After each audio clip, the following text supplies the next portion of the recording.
You're invited to be part of the greatest weekend in high school football, the OHSAA State Championships, on the campus of the Pro Football Hall of Fame in Canton, Ohio. Tom Benson Hall of Fame Stadium hosts all 7 title games November 29th through December 2nd. Make it a weekend to remember with the state finals and the Pro Football Hall of Fame. Log on to the football page at ohsaa.org for information on the playoffs, championship games, and tickets. Don't miss your chance to be a part of history.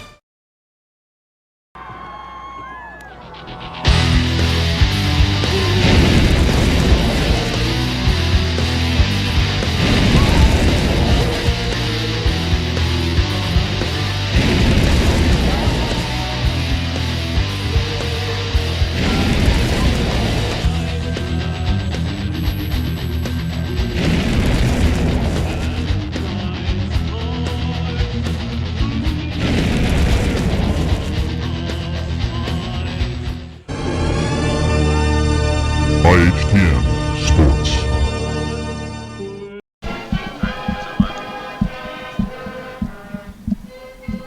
Announcers go.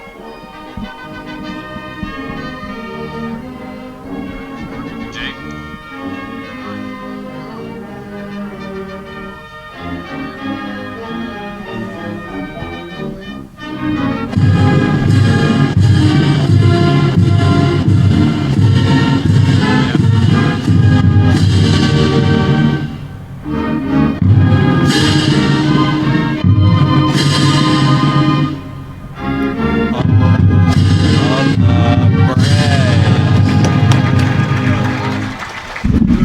Go.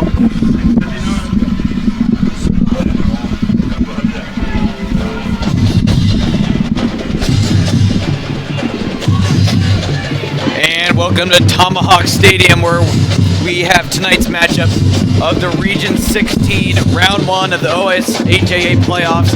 We have the Waverly Tigers here at Tomahawk Stadium to face off against the Indian Hill Braves. Brian, I'm Jake Summerall. Joining with me is Brian Shaw. And what do you think we should look for in tonight's matchup?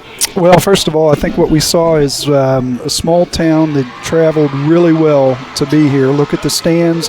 How about that marching band coming out for the pregame? It's what it's all about. Love this atmosphere. For Waverly, it's a team that's a little bit like what Indian Hill used to be. A lot of spread. They do incorporate, though, a tight end, which is unusual.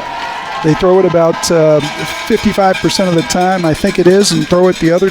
I'm sorry, they run it about 55 and throw it about 45% of the time. So very similar to what we saw from the from the Indian Hill Braves in past years. On defense, this is a team that runs a 3-3-5. You'll see 5 guys line up about 7 yards off the line of scrimmage, and then they'll get into a 3-3, 3 down linemen, 3 linebackers. Expect Demetrius Baylor to have a little more operating room than he did last night. That's for sure.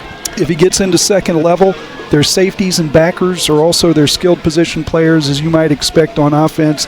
If they're making tackles against Demetrius past the line of scrimmage, I think the Braves might have a good night because it's going to wear them out on the other end. Well, Brian, at least tonight's going to be a dry one, for sure. Looks like the Braves will receive. Yeah, Jake, you couldn't ask for better weather. I mean, here we are, the beginning part of November, and I think it's in maybe the upper 40s right now and dry. So Braves are very fortunate. Same thing with Waverly. That's for sure. Jake, I think the other thing you think of when you think of Waverly, they've been in the playoffs the last few years. The last 2 years, they've played Valley View, who strangely did not make the playoffs this year. But the last 2 years against Valley View, got shut out 42-0 and 34-0. So I think they're glad just to be someplace else. You get fatigued when you get those matchups year after year. Here at Tomahawk Stadium should be fun. Back to receive is Demetrius Baylor into Mari Whitehead in his second game. Baylor will receive. He'll be brought down at the 30. Braves offense will take the field first time tonight. Yeah, going to be interesting to see. You know, the Braves last week, really tough second half. Some mistakes, obviously, that made that game a lot wider than the talent on the field. No question about it. But the Braves, see how they bounce back. If the team this week looked at it as a challenge and got together and has everybody pulling the same direction, Braves will play well tonight. Dean in the shotgun with Baylor and Williams on either side. Here's Baylor.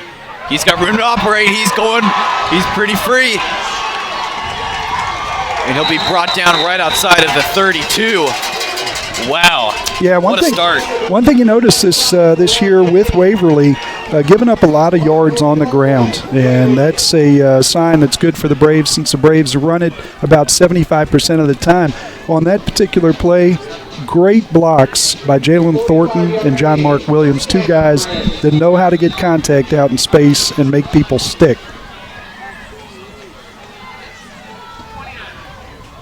And Williams in motion. Dean handed off to Baylor. Seems to lost his footing, only a gain of about 2. Yeah, Meach running hard last week against Wyoming. A lot of guys up. Braves really didn't have a counter for that, didn't look like, but a lot of guys up on the line of scrimmage. Tough night for him. At some point, Braves going to have to be able to do things other than Demetrius Baylor, but I don't think that's going to be tonight. Expect a lot of Demeach.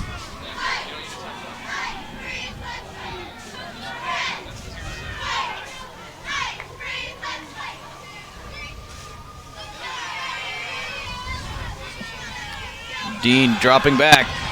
Looked into Amari Whitehead. Oh, and he will catch it. What a catch. Yeah, Amari giving the Braves something they haven't had until last week, which is a long, wide receiver that can Someone run who can get up those stairs and go up and compete for the football, and that's what he did. I don't know if we'll see another look at it here, but good night for Indian Hill to throw the ball.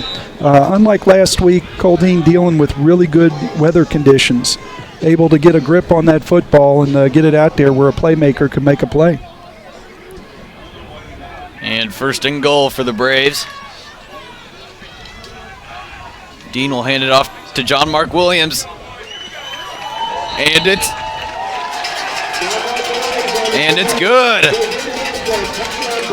Braves get on the board very early. Yeah, Braves do exactly what you'd hope for. That's the recipe at home. Come out, set a tone. They run the ball as they wanted to and got a nice play from a playmaker on the long pass. We're going to take a look at that, Jake.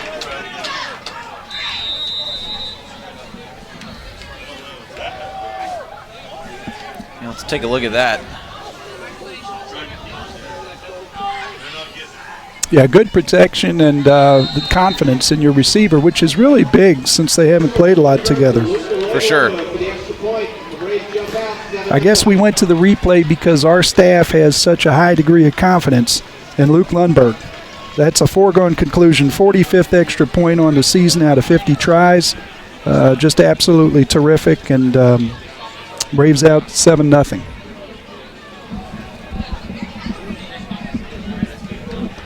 Yeah, we mentioned the last couple of years, Waverly playoff team in 2016 and 2017, both times losing to Valley View. Indian Hill in their 4th consecutive postseason in 2015, beat Wyoming and then lost to Clinton Massey in a barn burner. Really, last team to have the ball wins. Ooh. That was a rough game. Yeah, not something we expected. They ran us all over. A very physical team, but yet that game was a track meet. Then 2016, Indian Hill losing to Alter, and then last year beating Taft, a higher seed down at their place, and then losing to Wyoming at Withrow High School to end the season. That was a cold game. Cold game. Yeah, a lot of heaters on the sideline, courtesy of the very generous Peter Kleekamp. Luke Lundberg kicks it straight in the end zone. Yeah, a little different than what we've seen with some of the kicks, but the effectiveness nonetheless. So anyway, we come in with two teams that have established themselves clearly in Region 16 as cream of the crop, even back to when it was Region 14, these two programs. And really, when you look at Waverly, a lot to look forward to, a lot of young players, including the quarterback, who's just a sophomore. Hayden Shanks, QB for the Waverly Tigers. Shotgun formation sends number 1, Kobe Marquez, in motion. Yeah, not a big team up front. A team that, frankly, ran it and passed it pretty evenly, but not a power team. They do run a lot of things at you. I counted in looking at them on tape 6 different primary formations. They do a lot with tight end, too, which is unique. Even run spread with a tight end. So interesting looks here from Waverly, a lot for the Braves to account for. Shanks dropping back. Almost deflected, but just couldn't give it to number 23, Easton Wolf. Yeah, one thing you see with regard to having a sophomore quarterback, not a lot of playoff experience.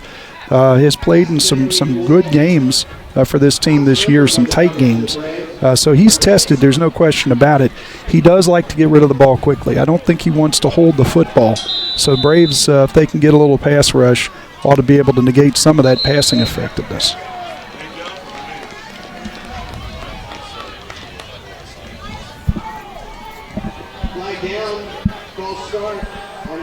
Looks like a false start will be called on the Tigers. Yeah, tough place. You got a sophomore quarterback, now you're behind the sticks, 3rd and 15, and down 7-0. Looks like the Braves are going to be able to move the football. Waverly wants to be able to match. Braves showing blitz. Looking downfield. Looking for a pass interference, but it won't be called. Yeah, looks like two Good guys. coverage by Trey Lopez. Yeah, 2 guys looking for the football. I don't think they're going to get that, but hey, what made that really work was the pressure. Demetrius Baylor leading the charge there on the pressure right through the middle of that line, and the sophomore quarterback getting rid of it a little quicker than he'd like to. Trey Lopez back on his on the Waverly side of the field, which is a good sign. And he will receive. He'll be brought down just short of the 35. Yeah, Trey Lopez with about 10 yards on that return, and again, the value of Trey Lopez being able to field that football, maintain possession, and advance it. Hey, if you can advance it, so much the better. But one thing we've seen all year long is he does not let the ball get on the ground. No, he does not let the punter fields get it very roll. well. Yeah. So Braves going to take out Demetrius Baylor here and start this next series with John Mark Williams in the backfield. It's one thing, it's very difficult. Braves very deep in that regard.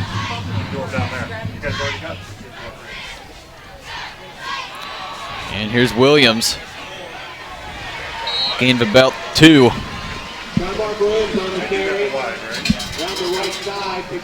Yeah, nice job by Easton Wolf there coming up. You're watching the motion with Jalen Thornton, and did a great job setting the edge up to that corner to come up and make a play, and Wolf able to do that for his team, turn John Mark in, and he got help from his teammates. Nice job. We'll see Thornton in motion. Dean to Lopez. Nice move, just short of the first down.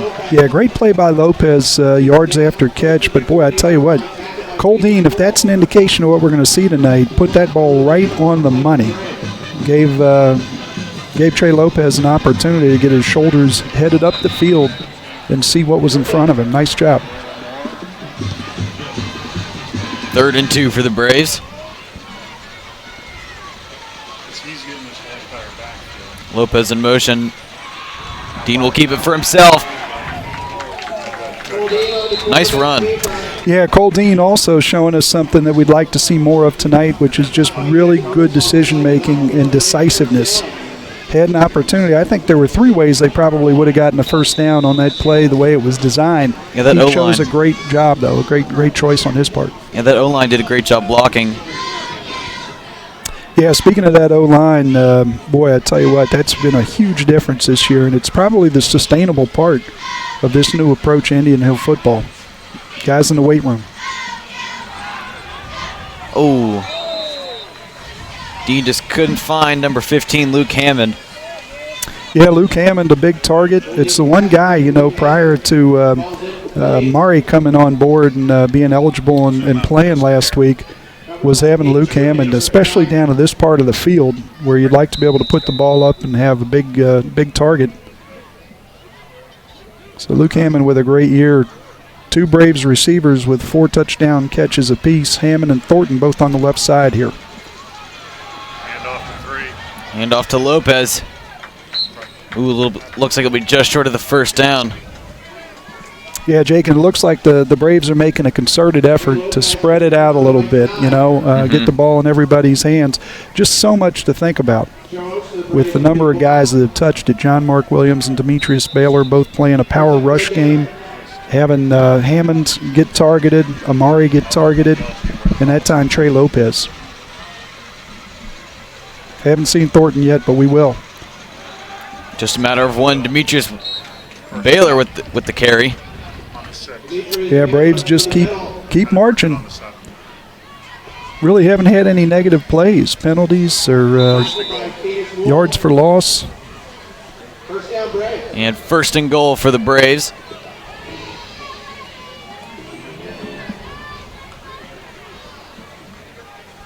Braves with a chance to come out and set the tone decisively here in the first quarter. Very early. Off to Lopez. He's got room to work with, and it's a touchdown. Trey Lopez with a great job of not overrunning that play.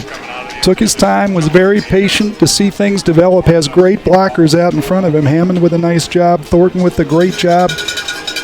Took his time to be able to read it, was patient, put that left foot in the ground, and went north. The Braves just setting the tone for tonight's game fairly early.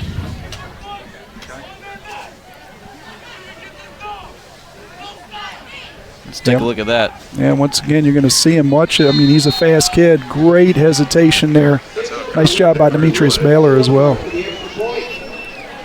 Luke the Legs Lundberg, PAT is up and good. 14-0 with 6:53 left in the first quarter. Lundberg once again perfect. And the production group very confident in him. It's almost like, hey, let's take a look at that replay. We know what's going to happen with the kicker.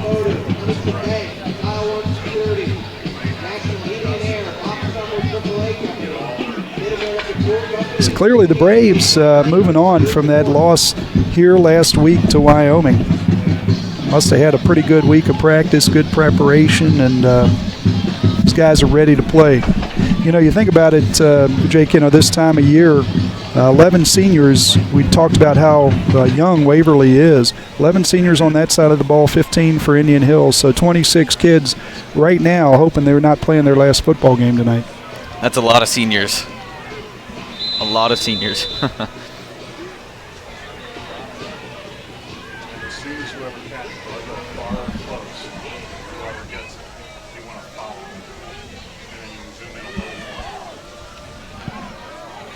Close side. And number 18 will receive Michael Goodman for the Tigers. 25. He's got room to work with. And Luke Lundberg will bring him out of bounds. He's done it before, and he'll do it again. Yeah, Luke Lundberg, boy, I tell you what, when he gets his chance, he's a very physical football player. Yeah. But, hey, Waverly getting exactly what they had to have to try to get back into this football game. Obviously, it's early, still almost 7 minutes left in the first quarter. But, you need to respond, and Waverly does so in special teams. I'm sure Indian Hills coaching staff not happy. No. That's a momentum changer. See if Waverly can capitalize on it.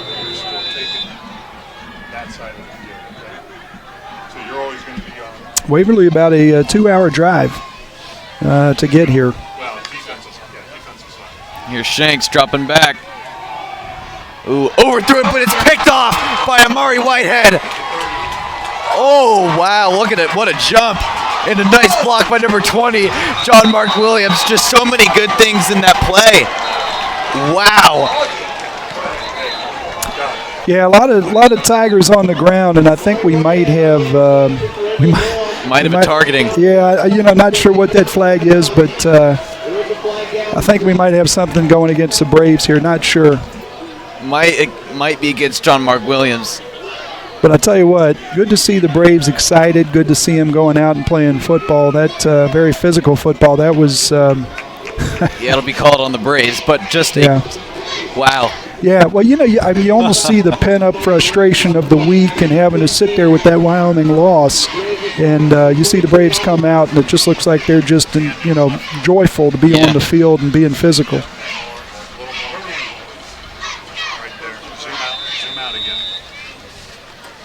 Yeah, one thing with this quarterback for Waverly, I think if you can hurry him, it's an awfully tough thing. He's going to be really good, obviously, a sophomore starting for a really good team like Waverly. But right now, this could be a learning night. So far in the first quarter, it has been. And here's Williams. Gain of about 6. Williams on the carry. It's now close to the 30. Well, we always live stream this. And once again, the Braves positive on first down, pickup of about 7 yards. Just opens up the playbook and allows the Braves to do really whatever they want here on second down. I forgot about that.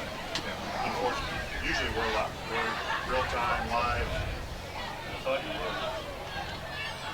We got to tell us straight. Looks like Dean will keep it going up the middle. Production run.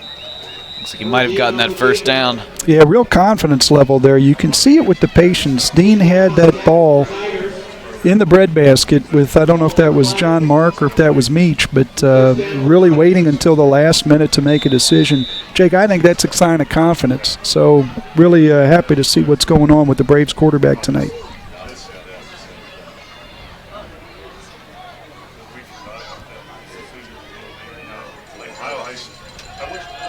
I'm liking that matchup downfield with Amari Whitehead.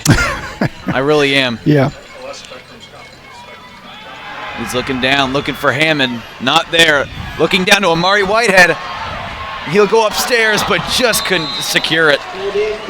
Yeah, Cole Dean doing a great job. Amari coming from the other side of the field and design play. Dean gets out, has the time, first of all, to get his body turned around and set his feet. Some games against some pass rushes, that's a recipe for disaster. But Braves do a good job accounting for everybody. And then, of course, Cole having the confidence in an athlete and a guy that can go up and contest for the ball, that he can throw it up and not have it result in a turnover.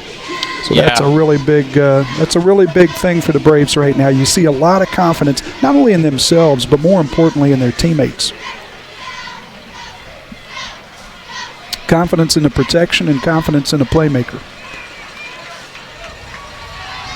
And there's Baylor struggling. He's brought down to a loss of 1. That'll bring up a third down situation for the Braves offense. Yeah, right now Waverly looking for a way to kind of get a little positive momentum, and right here we have a third down. So great opportunity for Waverly to get off the football field. Thought they had it with that great return a couple of minutes ago, but then the interception kind of gave it right back to Indian Hill. Big play here for both sides. 3rd and 11. Josh, zoom out a little.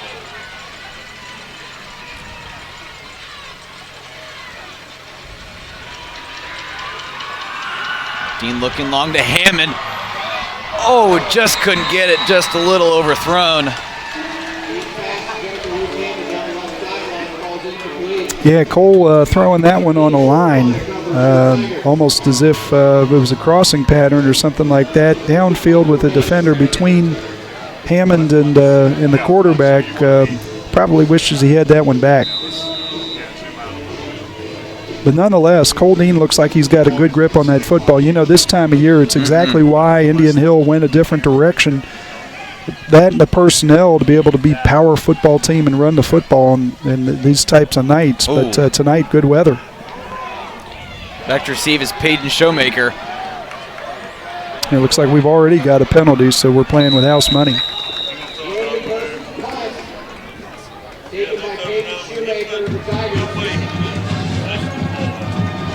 Let's see what the penalty is.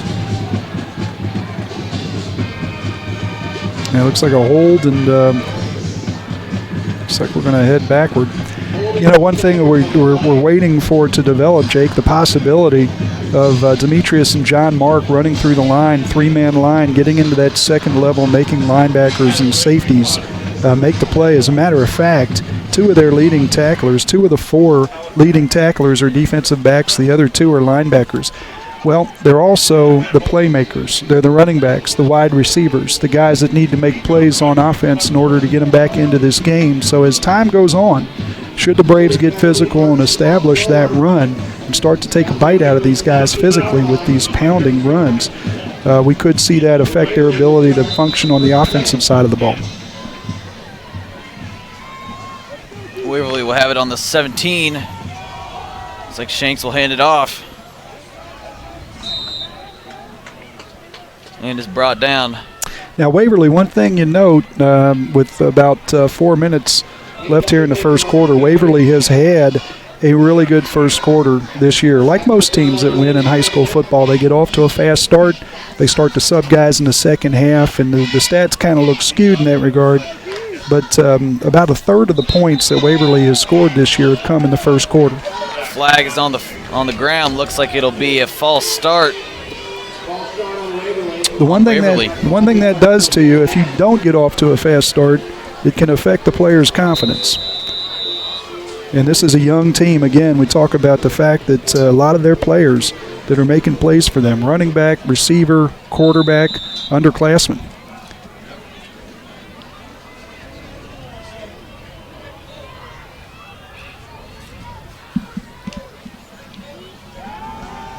Shanks looking downfield. Wow.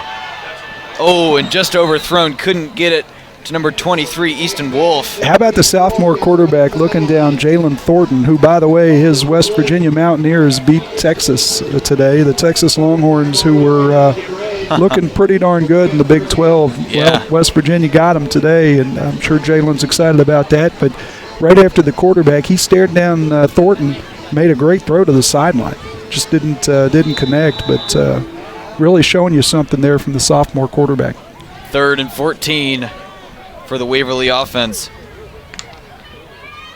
Ooh, Braves showing blitz. Gets it out quickly, showing lots of pressure from Baylor before. But number 10, Peyton Shoemaker, just couldn't get out of the sand. Yeah, that's what they would like to do. I mean, in watching what they have done this year so far, really want to get that ball out quick. Don't want to put that quarterback in a position where he's holding the ball. They did it there. Well, what that's going to require then is yards after the catch. Nice job by Waverly there to get a few yards after the catch. But Braves, if they tackle well, ought to be pretty good tonight defensively. Not going to get blown off the line of scrimmage in the run game. Just going to have to tackle out on the perimeter. Oh, and he will let that field.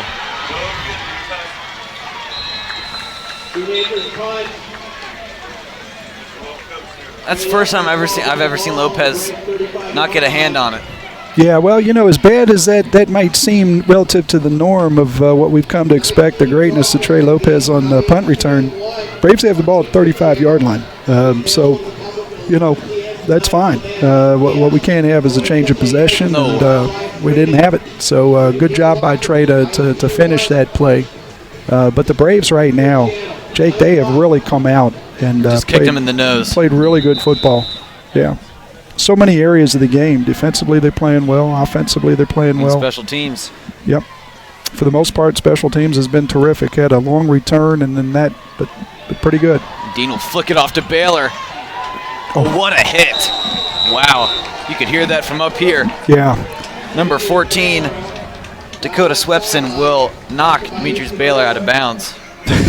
Fairly loud. Well, if that's how you want to see it, Jake. I'm not sure I saw it that way, but yeah.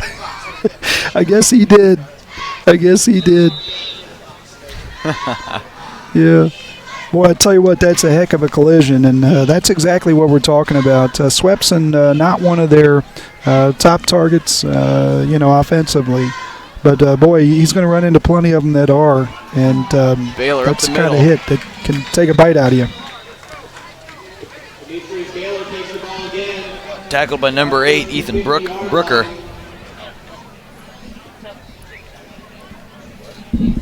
Ethan Brooker on the stop. Result of play is Braves first down. That'll be a Braves first down. Yeah, coming up on 2 minutes left in this first quarter. It's going a while. I mean, this really is a lot of action here in the first quarter. A lot of things going on. Dean will hand it off to Williams. Ooh, and number 21, Phoenix Wolf. Yeah, one of the on the stop.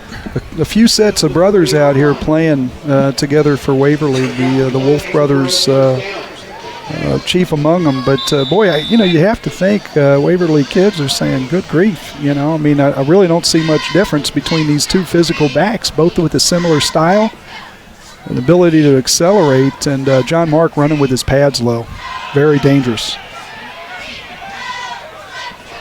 John Mark Williams only gets a gain of 2 for the Braves. That'll bring up a second down situation. Yeah, one thing we just always keep waiting for with these backs is to put that foot down and go north and get those pads low. And when Indian Hill does that, I mean, you see the results. The previous run by Williams, the return where Meach drives that defender 5 yards off him after contact. These guys, if they use what they've been given and technique-wise, do things well, boy, it's really impressive. Dean dropping back, looking for Lopez and Hammond. He'll throw. Oh, just couldn't get it to Jalen Thornton, who cut right across the middle of the field. Third down. Yeah, going to the left, it's always a difficult thing. Cole Dean is really exceptional at being able to throw the ball on the run, especially when he's throwing across his body. Doing a great job, but that is just such a tough way to have to deliver the football. But again, the Braves taking some chances, putting the ball up, and having playmakers either make a play or keep the defense from getting possession.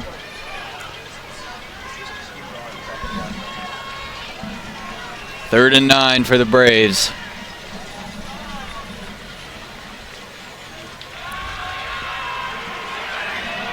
Dean looking to Thornton, and he will get it. But he can't be brought down.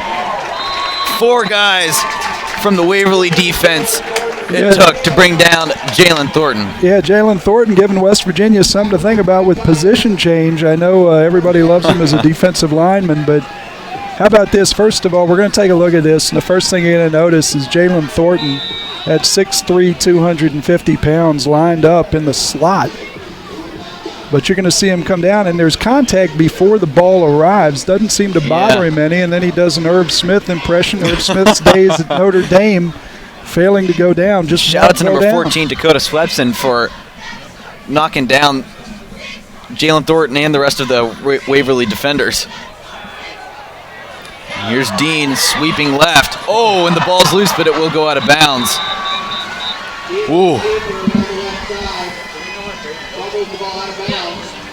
Looks like he lost control and starting to spin out, and the ball just popped loose. Yeah, Braves catch a break there, and I'm sure Cole's going to take stock of that ball security as opposed to another yard or two. Right now, just got to make good decisions. Toughness on that run, though. Give Cole Dean a lot of credit for the toughness on that run, but time to get down and tuck that away. Got plenty of playmakers around you. Don't need you to fight for every last yard. I'm liking that matchup downfield. Amari Whitehead on Cole Dean's right.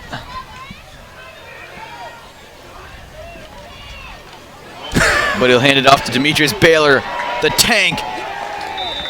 Demetrius Baylor through the middle. Looks like he'll be just short. Yeah, Indian Hill picking up the blitz right in the middle of the line, and then Demetrius Baylor absolutely running up into a 10-yard collision, taking everybody another 5 yards. That's got to just eat at you. So we're through one quarter, and as we start the next, I wouldn't be surprised to see the Braves extend that lead. 14-0 first quarter. I know Waverly didn't have designs on that, but important to come out and kick him in the nose. Right. Well, for Waverly, I mean, let's get on to the second quarter. Unfortunately, it's going to start with the Braves having the ball at the Waverly 1.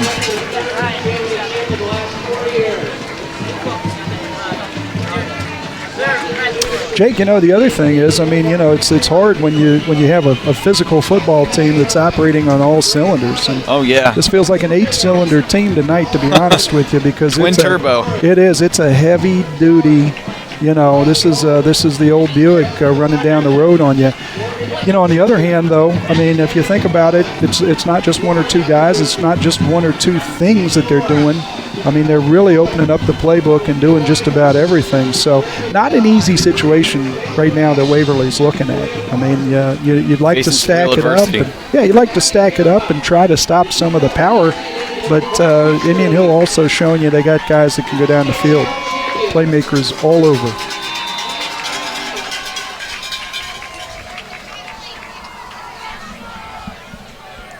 Third and goal for the Braves.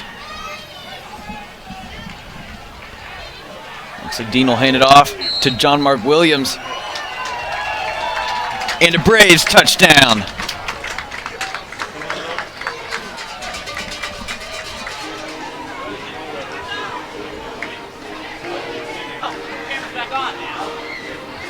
Actually, it might have been Trey Lopez with the touchdown.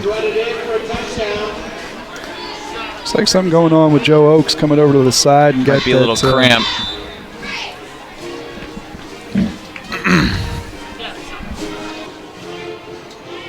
He's going to go over and see Terry Conti. These guys know where to go. The Terry Conti. Yeah, you got an issue. You go see Terry, and pretty soon you're going to be right back in there. Looks like it might be a hand issue with Joe. PAT's up and good as per usual, courtesy of Luke the Leg Lundberg. 21-0 here in the second quarter with a lot of football still to be played.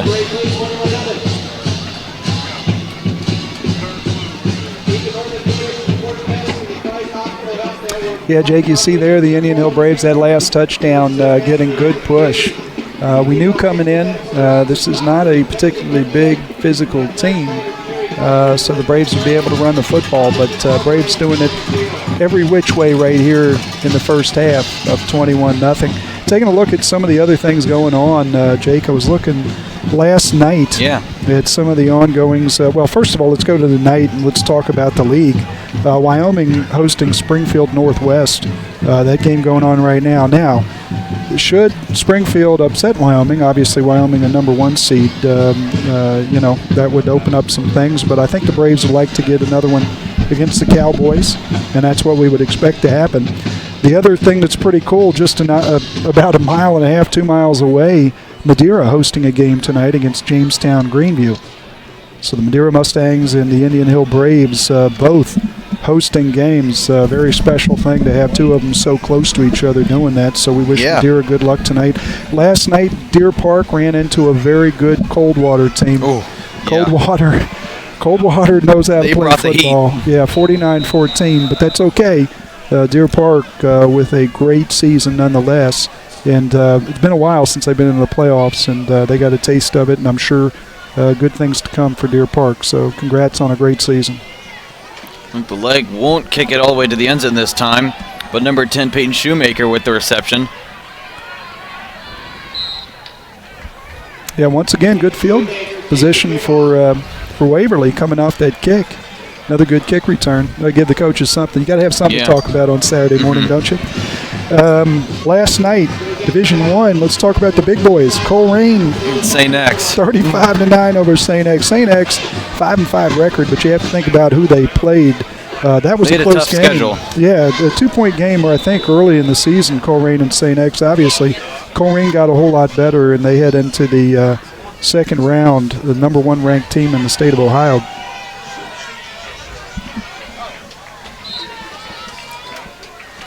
Yeah, Braves continuing to control that line of scrimmage. And you really can see it, just you look at the teams physically.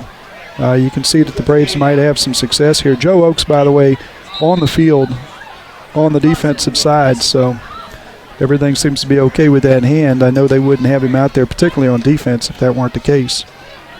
And there's Shanks looking number 23, Easton Wolf. Looks like he'll be brought down for a loss of 2. Yeah, great job by the Braves. Again, Waverly would like to throw that ball short and like to have some yards after the catch. Great job by the Braves not to allow it. Cole Warbrick's had a heck of a year, has he not? First year playing football. He's playing great. Yeah, so much for youth coaching. Yeah. He comes right in, he's fine. Shoemaker dropping back. Jalen Thornton will get a hand on him with the sack.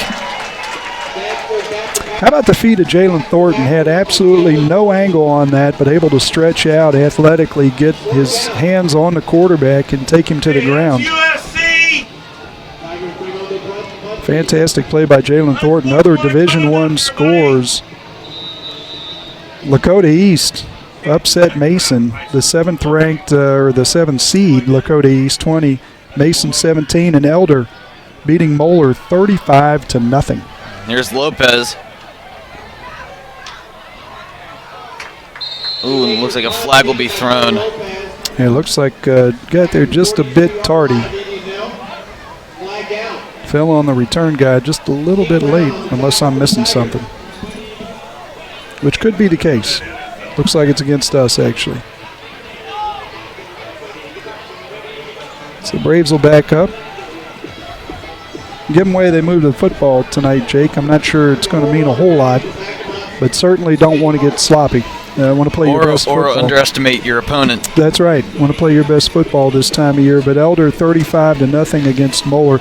Elder was the 3 seed. That game played at the Pit. The 12th man. Yeah. So regardless, hey, it's a great experience to visit the Pit. You just hope you don't get it put on you 35-0.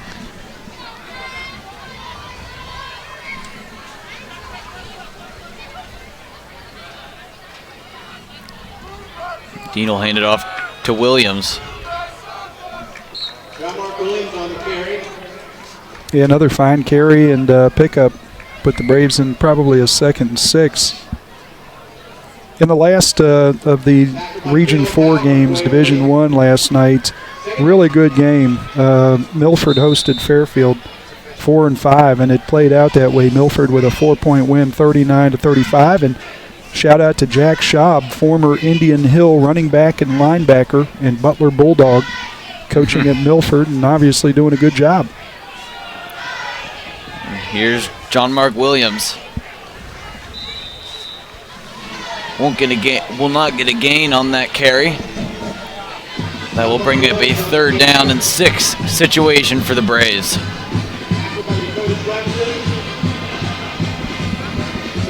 Waverly just needs a spark. Yeah, this is, a manageable 3rd down situation for the Braves, but just to, this side of the field, just to get off the field if you're Waverly, be a big deal right now.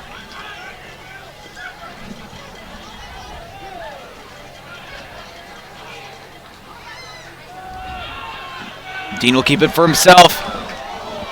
Brought down by number 8, Ethan Brooker. I tell you what, you have to give Cole Dean a tremendous amount of credit. The toughness he's showing tonight, because, you hold the ball in Demetrius's breadbasket for that long, make a good decision and pull it out. You just got the chance that you're standing still, you're going to get blown up. But a great job by Cole Dean. Made a great decision and then had the athleticism to get out there and get the 1st down. Big play for the Braves and big play for Waverly, too. They really like to get off the field. Fresh set of downs for the Braves. Oh. And Mark Bennett. Yeah, Mark Bennett just couldn't get a hand on it, dropped it. Saying if these guys aren't going to blow a whistle, I'll pick it up and go.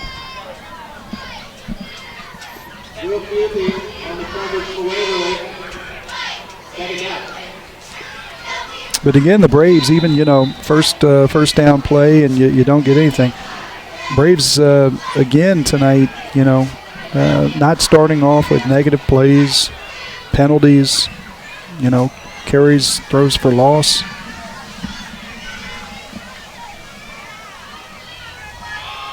There's Baylor. Looks like you just couldn't get out of the mud. Yeah, great job. Penetration by Waverly, wrapping up and then waiting for help. Good job by that defense. 11 helmets getting to the ball. Demetrius Baylor coming in, I know last week might hurt his average a little bit, but still over 11 yards per attempt this year. Just an astounding number. Yeah. And for every one of those we see, we're probably going to see him break one. So Meach doing a great job lifting this team up as a senior, 25 touchdown runs. And I think he got Dean looking long to Amari Whitehead. Oh. just couldn't get a hand on it yet again, but good pass defense by Kobe Marquez. Yeah, Kobe Marquez doing a great job, and I think, at this point, they've got an athlete on an athlete and really neutralized that situation. Again, Amari's going to give you an opportunity to throw the ball up and not have a turnover, but not having a turnover and actually being able to get play made downfield are two different things. Great job by Waverly there.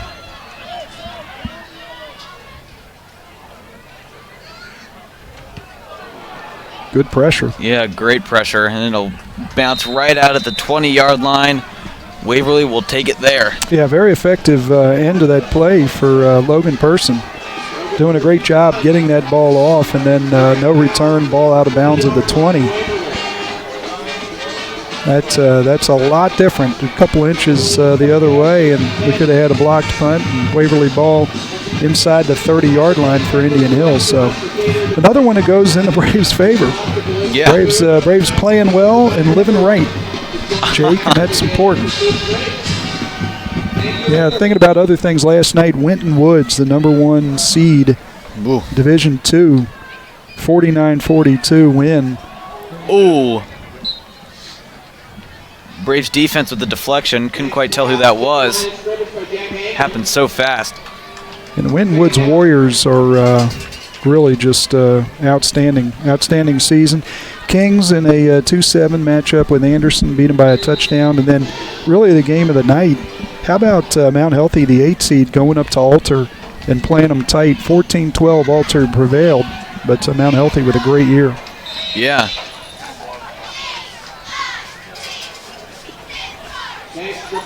Well, Jake, here we are, another 3rd and long situation, deep in their own territory at the 18-yard line. Really putting a lot of pressure on this young quarterback. Yeah, they haven't favored the run game just so far in this game. Tough to get it established. I mean, I really think if Indian Hill continues to tackle well on the perimeter with the short passing game, they're going to be awfully tough for Waverly to move the ball against. There's Shanks dropping back, getting pressure from Demetrius Baylor.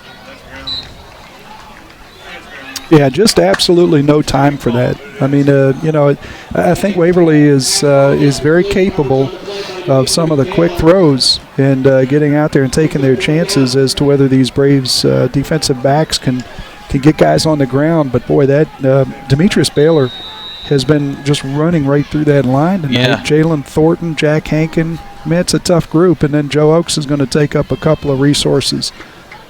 Ooh, and a punt at the ground, but still able to get it up. Lopez will call the fair catch. Yeah, great angle there by John Mark Williams to give himself a shot at what could have been a devastating block, probably resulting in a touchdown and a recovery, but to do it in an angle where he doesn't bail out Waverly. Great job by John Mark. One of the little things that might go unnoticed, but they talk about all the time about the angle. Some guys listen, some guys don't. John Mark obviously did.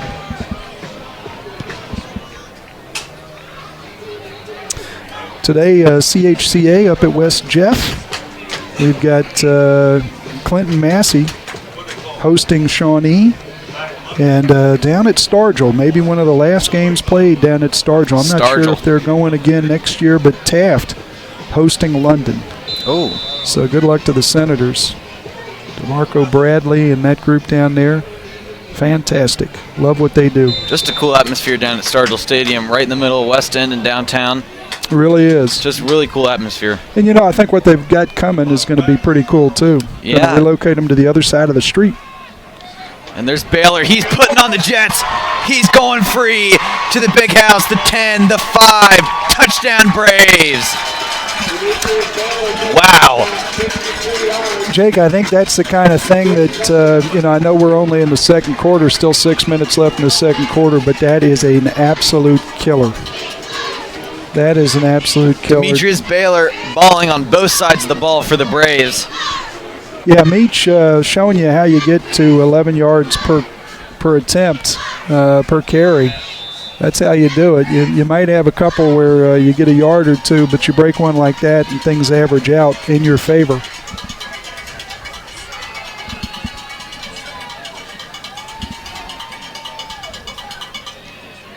Oh. Number 14, Dakota Swepson, almost getting in on that PAT Yeah, for the Tigers. Sitchell, Lindbergh, and Lundberg, they do it as well as anybody. We'll take a look at that. Well, we're seeing the easy part. The tough part up front,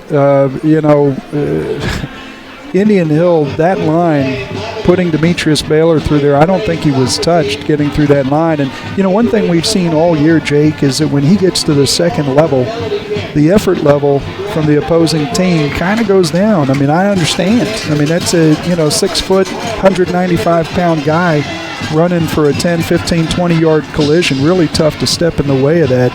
And Meach showing a little bit when he gets by people, the ability to separate and not be caught from behind. So we've seen it all year long, though. I tell you, I think you kids get a sense of just what kind of price you pay getting Meach on the ground after he gets up ahead of steam, and it's a really hard thing, I think, for most people to do. So I think Meach is the beneficiary. It's like that right fielder, you make one good throw to third base. Hey, people know not to run, and you don't have to make too many of them. Meach, you make a couple of hard runs and finish with your pads down. People start to shy away from that a little bit. Luke not showing the full power of the leg tonight on that particular kick. Yeah, Braves with a different plan. I like what they've done. They've really mixed it up. It's tough. It's almost like having to defend part of the field, even though you're about to get the ball and go on offense on the return game. You don't know. You don't know if that ball's going to be punched down toward the goal line. You don't know if it's going to be at the 35. So guys can't really get a jump and set up their return lanes and everything they'd like to do scheme-wise. Interesting way that the coaching staff, Indian Hill, has put them in position to succeed. And given some of the returns we've seen recently, I think it's a great call. Shanks will hand it off to Dakota Swepson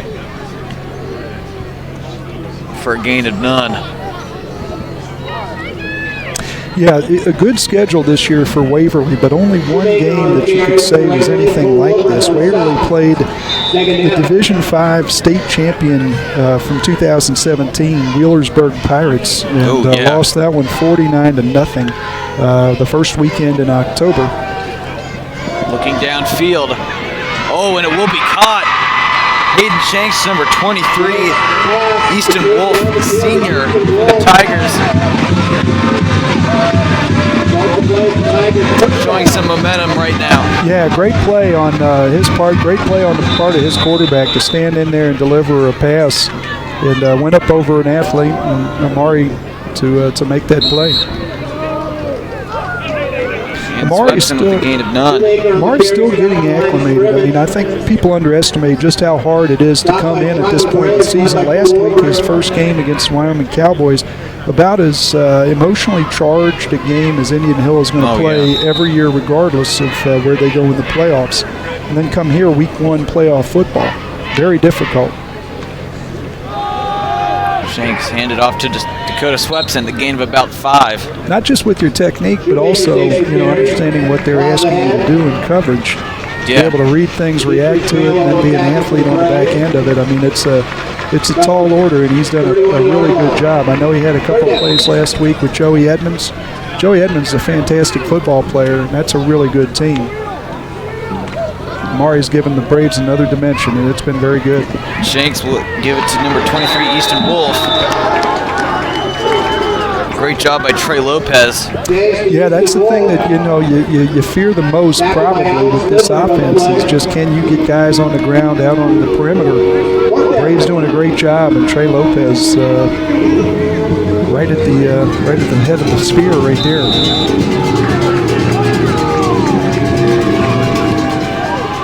4th and 6 for the Waverly Tigers. Unbelievable that we've already gotten to a 4th down after that long pass play. Braves trying to make it all for naught. Oh! Trey Lopez on the great pass defense. Looks like it might have been a pass interference. Yeah. I'm not sure where they're getting that from. Well, a little bit of contact, and Trey with his head at the receiver. I think probably good grounds to make that call. But nonetheless, a good effort by Trey Lopez. Great effort on the beginning of that play. Will Kleekamp to put the pressure on, and give credit to the quarterback to put that ball right in the area and the receiver to stay with that play. That's not just a mistake on the Braves. The Braves did some good stuff there, and Waverly still able to get a really positive play out.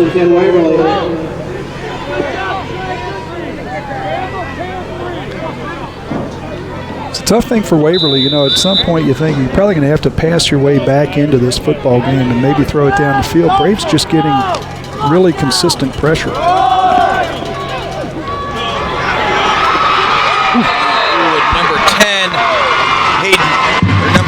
Number 10, Peyton Shoemaker with the Waverly touchdown. Yeah, Jake, a really tough collision between Demetrius Baylor and Trey Lopez right at the goal line, trying to make a play on that running back. And Trey Lopez is down, and I hope everything's okay there. Well, looks like he's up. He gives Terry the thumbs up.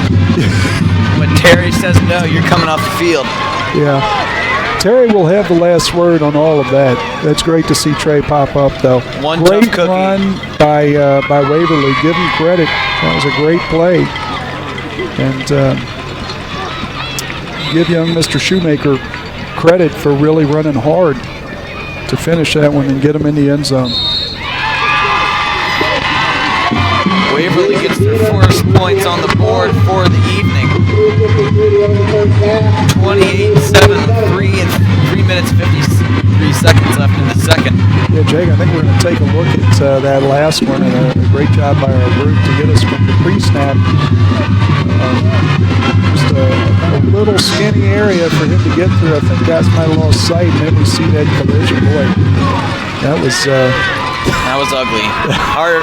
Yeah. It's hard to see that between two teammates. Yeah, glad everybody came out okay. Just looking over at the sideline, and looks like Trey is absolutely fine. Same thing with Meach. So, good news. Almost 4 minutes left in this second quarter. I know we don't show that on the monitor, but almost 4 minutes left. So Braves have plenty of time to get more points on the board.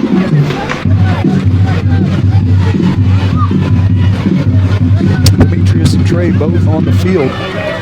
Good to see Trey back out there. Yeah, Meach back deep. Trey at about the 25.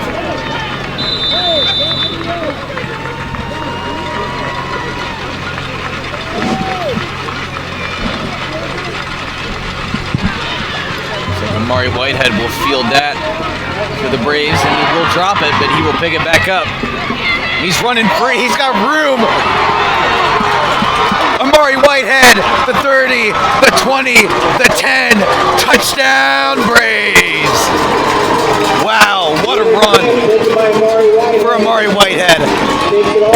Jake, how many times have we talked about? We saw the Deer Park game. Deer Park returned a kick for a touchdown. When you drop the football and the timing gets off a little bit, it more everything often just than not opens up. opens up more than it closes. And Amari Whitehead doing a great job staying with that. Tough time getting the handle early, but once he got it, found a lane, and his speed carried him on in. Fantastic. Just a great run by Amari Whitehead. Yeah, Jake, just added to the diversification of this team and how many ways they can score and how many guys can do it. And Luke Lake Lumberg is automatic with another PAT up and good, 35-7. Yeah, this wouldn't necessarily be the case at different levels of football, but when you do start with a muff and you pick it up, a lot of times it just opens some things. And how about Trey Lopez? He's showing he's fine. He's the closest guy to catching Amari on the field. Amari Whitehead showing the speed. Great job by number 25, Zach Ostries, by not having a penalty. You're exactly right. You know, those kick returns, that's the first thing you look for. How we doing? Any laundry on the field? No. Joe Oakes looked like getting a little bit of a shoulder bump there with Coach Arcuri. So a happy group on the Braves sideline. Of course, Larry Eli going to come over and put an end to all that. Coach Eli and his Hawkeyes playing Purdue this weekend. Looks like number 14, Dakota Swepson, will take the ball to the 40 for the Waverly Tigers. Tackle by Charlie Summerall. Good tackle by number 5, Charlie Summerall. Charlie Summerall is a pretty good athlete. Comes from a very athletic family. Waverly will start from their 40-yard line, first and 10. Thank you, Brian.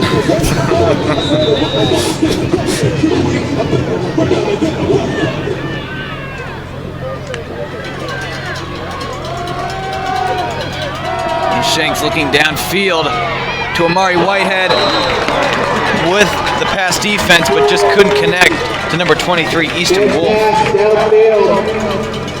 Yeah, another great job by Whitehead. Continues to get tested, continues to respond, and you know, just looking back there in that secondary, he's just added another dimension. Not only, you know, I think one of the things that we underestimate too is just the amount of swagger that's needed to be back there. All the rules are pretty much against you. You know, it's you're on an island a lot of times. You really have to have an upbeat attitude, and he certainly brings that to the Braves. Shoemaker on the carry up the middle. And Shoemaker with the gain of about 5. It's like you watch the Bengals, you know, and you're like thinking about their corners, and you know, how in the world after you give up as many catches, you get up and celebrate and all that stuff. Well, if you don't, you know, it's an awfully hard position to play. You got to have no memory. And you got to have a lot of confidence, and he certainly brings that. Trey Lopez on the other side. Braves not lacking in that department. Shanks looking downfield, and he will get it to number 20, to number 23, Easton Wolf, yet again. Trey Lopez will throw him out of bounds. Yeah, great vision by Wolf. How about that? I mean, he gave up about 5 or 6 yards on that cut. Knew he was going to get it back and then some. Nice job. Big physical receiver, and tough kid too. Got thrown out of bounds, gets up and pats Trey Lopez and says, "Good job." Football player. Shanks looking really long. Oh, looks like that might have been good. Easton Wolf yet again. What a catch. I'll tell you what, that is something else. Long play there. Amari Whitehead played as just as good of his defense. Let's take a look at this sophomore quarterback, and if you thought he was going to get deterred by the scoreboard, sent this ball from about his own 42, something like that. Actually, just inside his 40. But puts it up for his playmaker. Wow.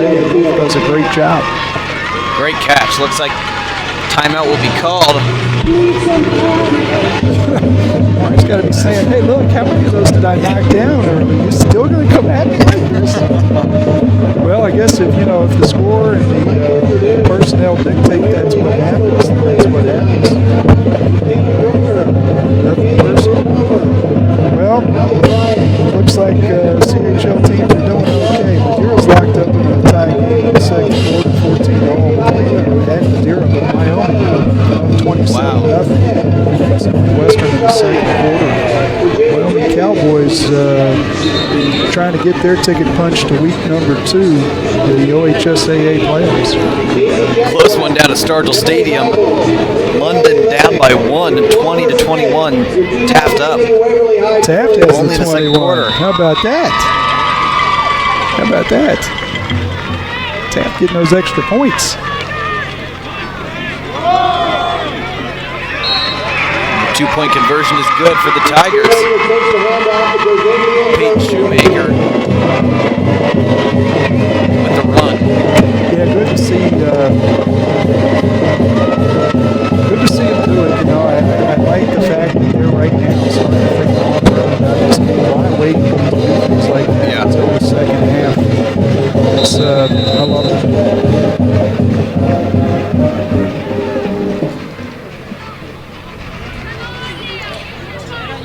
Bryson Diner. The kick is up and good. Excellent.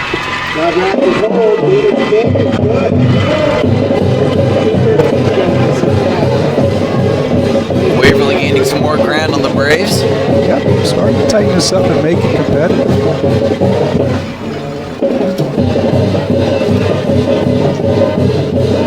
Yeah, there was a clear gap right there. Yeah, and once again, I mean, just doing a great job. I love that type of running back. Yeah. Get low and out of the line of visibility for some, and the guy that knows how to run behind his blockers. Great job. He's had a good game, really has. Peyton Shoemaker, the junior. Yep. He'll be back. Of course, we mentioned the quarterback, just a sophomore. You look at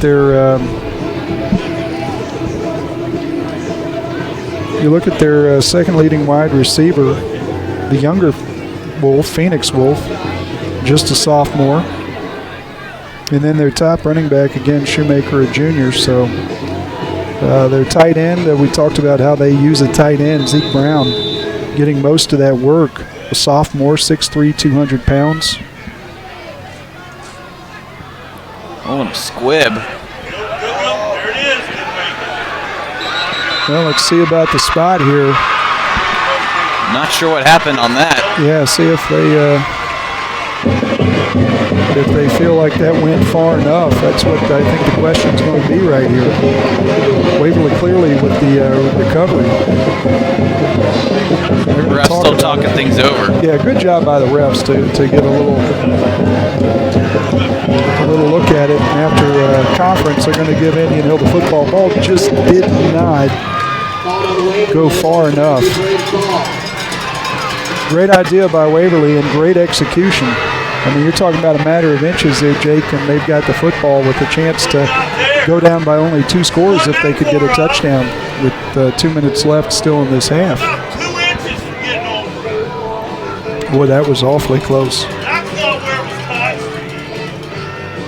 Are you kidding me? Well, you know, what's interesting is where they marked the ball. You know, originally I thought they were looking at it at the 50-yard line. And where they've marked it is at about the 48. So I guess they're thinking that Come on! it looks like that might have factored into the call. Had they looked at that as at the 50, that would have been a matter of inches, not a matter of yards there.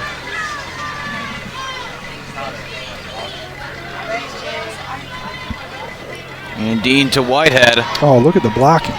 Fantastic job.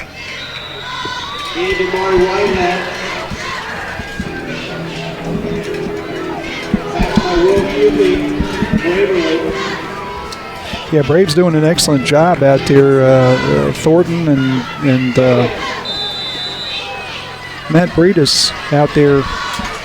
Thought we might have a little more as far as yards after catch.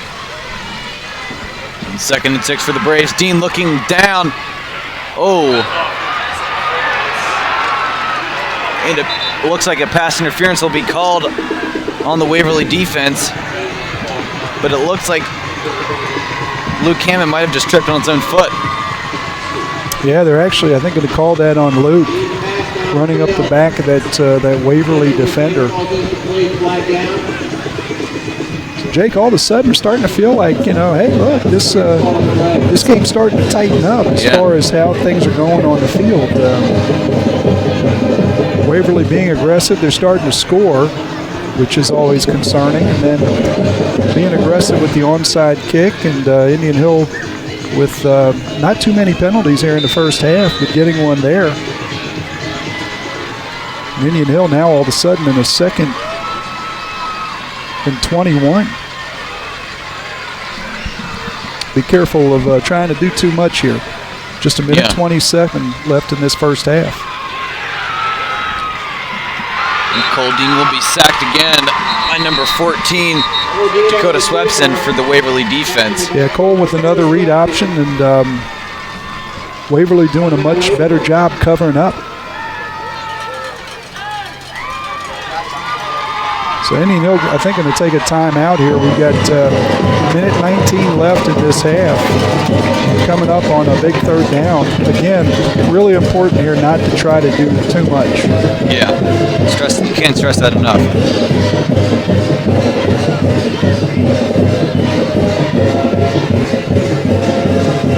Well, you got to tip your cap to Waverly for fighting back in this and changing the momentum clearly of this game. Not sure if you can see that crowd over on the other side, but Waverly traveling well. Yeah. When I left today, as you know, we were at Indian Hill High School for basketball, and driving out saw two really nice motor coaches coming in from Waverly. So they were traveling here today. It might have been 2 hours, but they were making the travel in style. Yes. I like that. I like that. They certainly deserve it. 9-1 season. And again, the only loss to the Division V state champion last year, 2017, in Wheelersburg.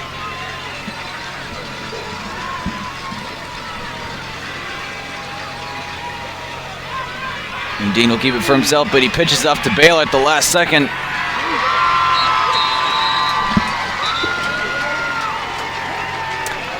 Yeah, good call. I mean, I think, you've got a chance that Meach is always going to break one and go for 20-plus yards.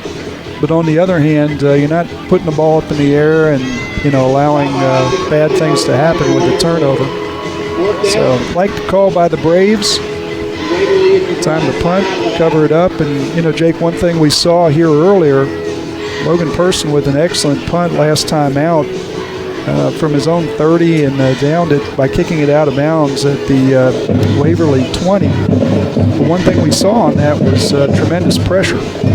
So hopefully the Braves have got that figured out and can get this off cleanly, cover it up, and play defense for about a minute, and get off the field with a 21-point first half lead.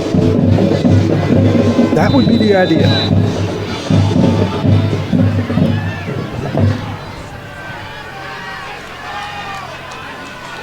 Braves doing a good job communicating pre-snap on assignments. Back see the kids.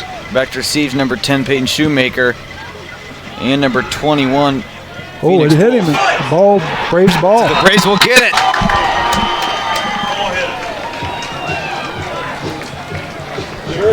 Boy, I tell you what, that hurts. And great for the Braves, but I feel for Waverly. Yeah, that's a tough way to potentially end the half. Give a team the ball inside the 30-yard line. So great opportunity for the Braves to capitalize with some great field position. Yeah. Well, hoping his Waverly teammates can pick him up and stop the Braves here. Braves not too far, if you're thinking about it, not too far out of field goal position here. I mean, obviously well within the range of Lundberg, but like to get there's Williams. He's got room to operate, but it's brought down hard by number 2, Zeke Brown. Yeah, Zeke Brown, good football player and a big part of what they do offensively. But once again, Jake, you're talking about that kind of collision. John Mark really getting the hang of running with those pads down. Both these Indian Hill running backs coming into the season with not a lot of carries. They're both learning and getting better. Both of them with tremendous upside. Oh, great job by number 10, Peyton Shoemaker, bringing out Demetrius Baylor pretty far behind the line of scrimmage.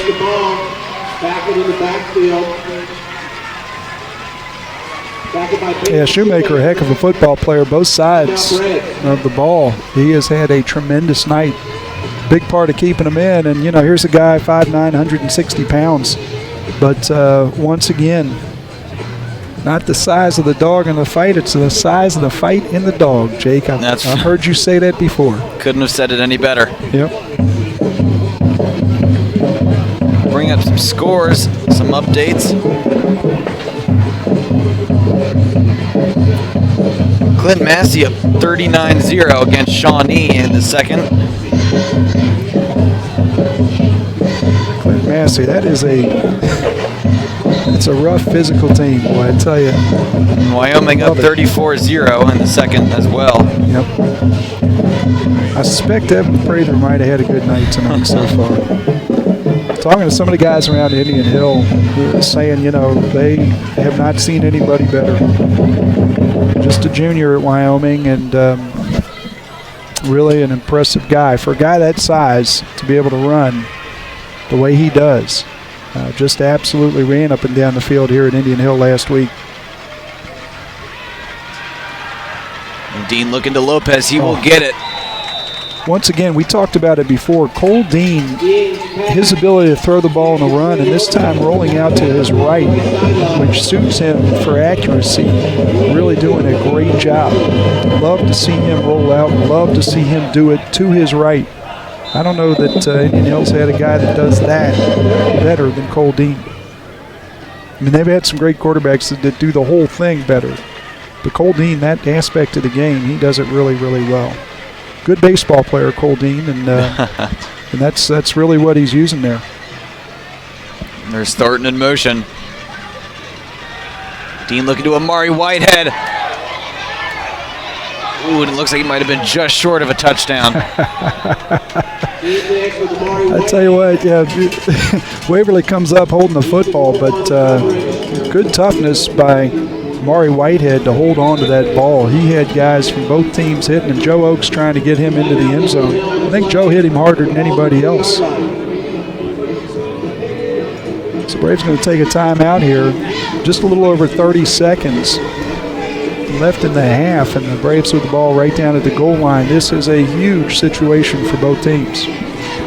First and goal for the Braves. You know, you look at it, you know, 30 seconds seems like an eternity if you're watching games on Sunday. Yeah. But this isn't Sunday. And when you start running out of timeouts and you're down on this side of the field and you'd like to run that ball in, you got to make sure. So the Braves doing a great job getting a play call, something they feel comfortable with. High probability of success. I expect they'll have it.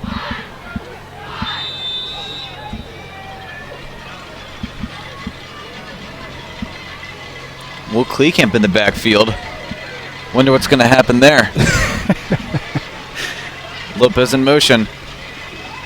Will Kleekamp, the lead blocker, makes enough space for John Mark Williams for a Braves touchdown.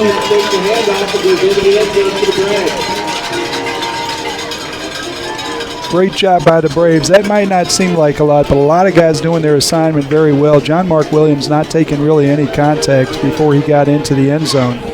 So a lot of guys hitting assignments. Everything was clean, the snap, the handoff. A lot goes into that. Speaking of which, we always talk about what happens with these extra points.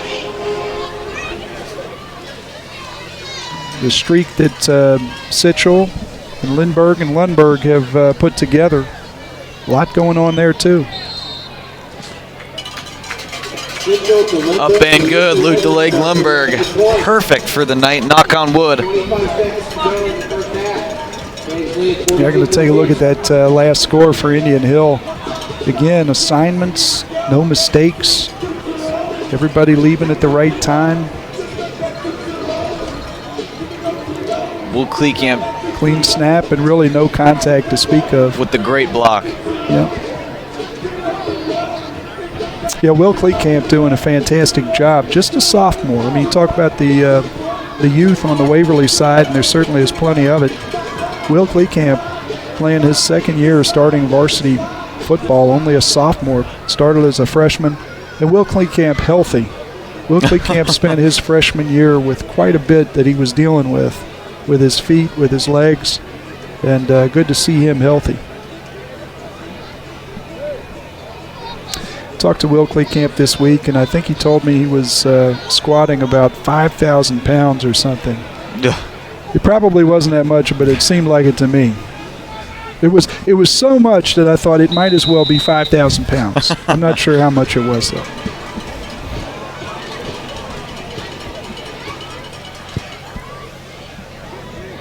Oh, and he'll let number 27, or number 21, my bad, Phoenix Wolf, field the ball for the Tigers. Yeah, huge turn of events there for Indian Hill.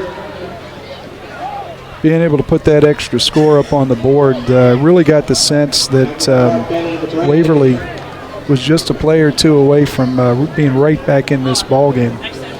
That really kind of takes the wind out of the sails as we head into the half.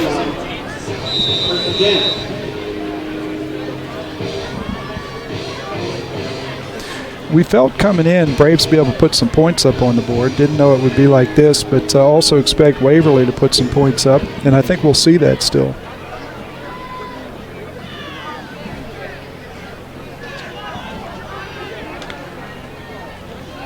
Shanks dropping back. Demetrius Baylor seeing all sorts of pressure. Put the heat on Hayden Shanks by Demetrius Baylor, forced that rushed pass. Yeah, that was just, I think, a matter of timing. Had that ball arrived any later, we probably would have had an interference call there. But once again, Shoemaker in on another opportunity, getting behind the defender. Just unable to get him the ball.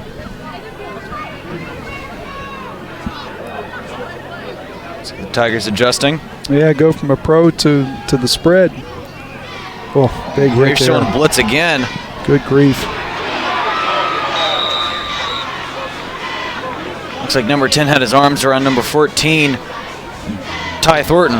Yeah, looks like we're going to have the call going against the Braves. Boy, on the other end, that young quarterback, number 13, Hayden Shanks. Boy, what a hit he took. Demetrius Baylor and Jalen Thornton both getting to the quarterback on that one. Good to see him pop up. 7 seconds left here. Where they're going to have the ball after the penalty puts them in a position where, crazy things have happened. Not sure how far he can throw the ball, but possibility is enough, I guess, that Indian Hill is going to take a timeout and make sure they protect that 28-point lead into the half.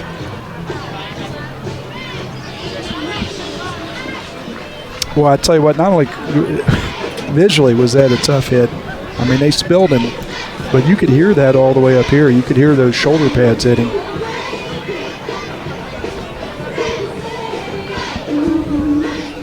Hayden Shanks has acquitted himself really well. 6'3", 185-pound sophomore. And just unfazed by this rush. He might not be making all the plays he wants to make, but he sure as heck isn't shying away from anything. That's for sure.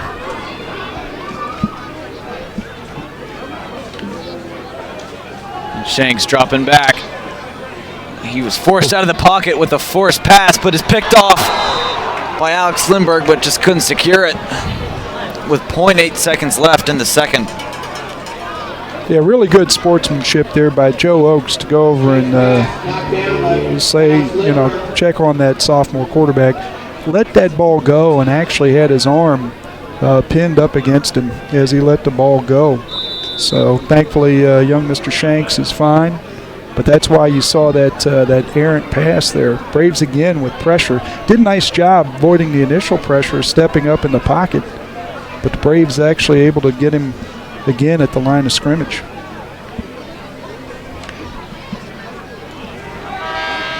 Oh, nice job by Jack Hankin.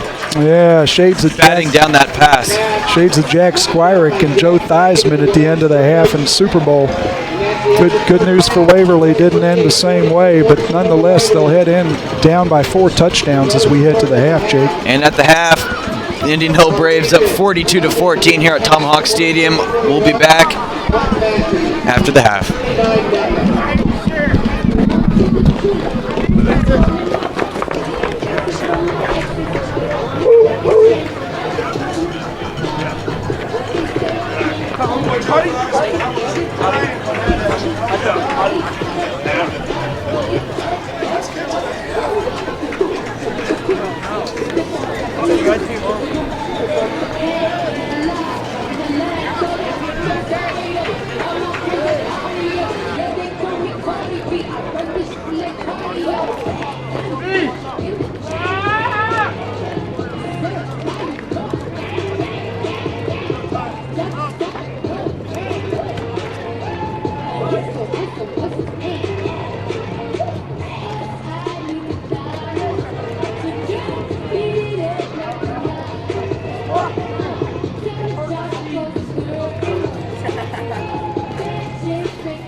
hard to seize.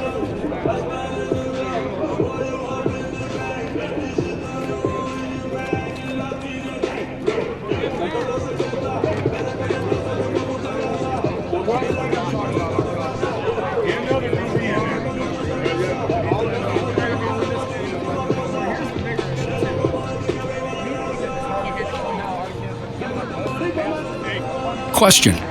When you walk into the boardrooms of the most successful companies here in Ohio, who do you meet? Answer. Men and women who played high school sports. Education-based high school sports give us more than athletes we can root for.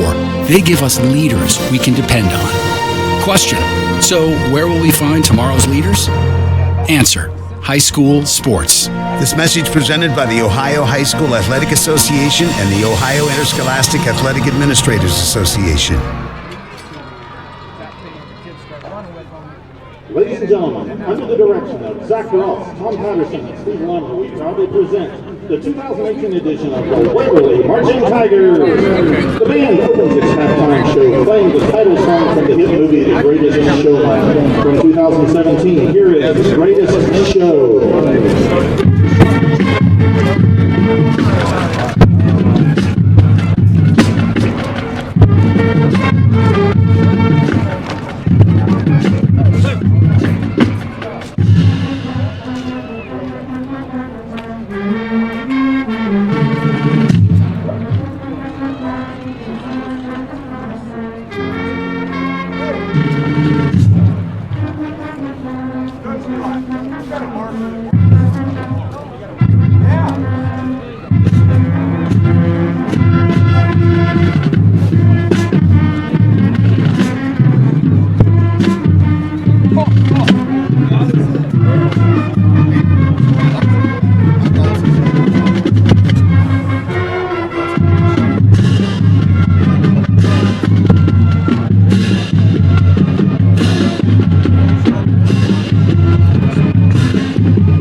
And once again, the Marching Tigers would like to recognize this year's senior band members: Hagen Childers, Nate Chansey, and Nate Manning. How about another hand for our seniors? The band continues its senior show, playing one of the best-selling singles of all time that was performed by John Travolta and Olivia Newton-John. Tonight, with dance moves created by band members Hagen Childers, here is the song written for the film version of the musical Grease from 1978, You're the One That I Want.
graded by band members Heather Childers, Nathan Howell, Nate Manning, Grace Griffin, Peter Howard, Mendes to the section, and their Nancy Colbert, while the band vocals to the Doobie Brothers hit Long Train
the Waverly Marching Tigers.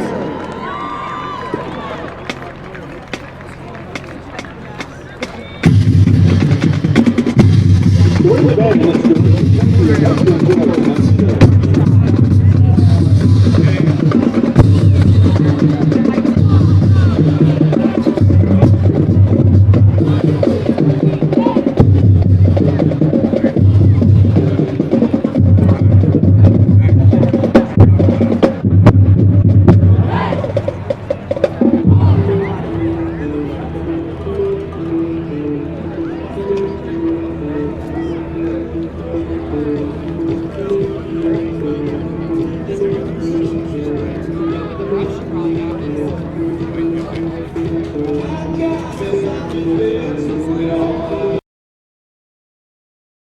Looking for future leaders we can believe in? Look no further than the high school student athletes right here in Ohio. High school sports teach young people how to be effective leaders.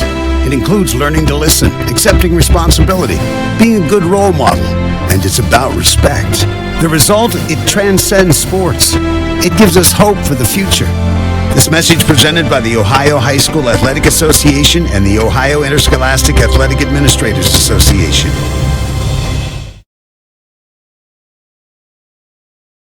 Looking for future leaders we can... The year was 1907. The Cubs won the World Series and the Ford Model R hit the assembly line. While here in Ohio, school administrators came together to form the Ohio High School Athletic Association. One thing that hasn't changed since 1907 is the dedication of the OHSAA to education-based athletics in Ohio. School sports teach responsibility, sportsmanship, and life lessons that stay with students long after their playing days are over. The OHSAA seeks to prepare students not for the next level of sport, but for the next level of life.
The year was 1907. The Cubs won the World Series and the Ford Model R hit the assembly line. While here in Ohio, school administrators came together to form the Ohio High School Athletic Association. One thing that hasn't changed since 1907 is the dedication of the OHSAA to education-based athletics in Ohio. School sports teach responsibility, sportsmanship, and life lessons that stay with students long after their playing days are over. The OHSAA seeks to prepare students not for the next level of sport, but for the next level of life.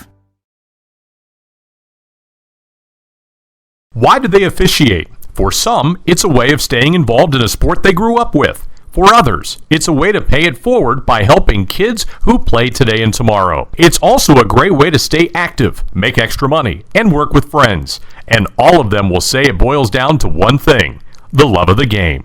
Find your reasons and log on to OHSAA.org to find out how to become an official. You'll be glad you did. This is the Ohio High School Athletic Association. Educate through sports. This is what matters. This is beyond X's and O's. This is the difference mutual respect makes. This is what character looks like. This is what defines us in Ohio. This is sportsmanship. School sports, it's not the outcome that matters most, but the way the games are played. This message presented by the Ohio High School Athletic Association and the Ohio Interscholastic Athletic Administrators Association.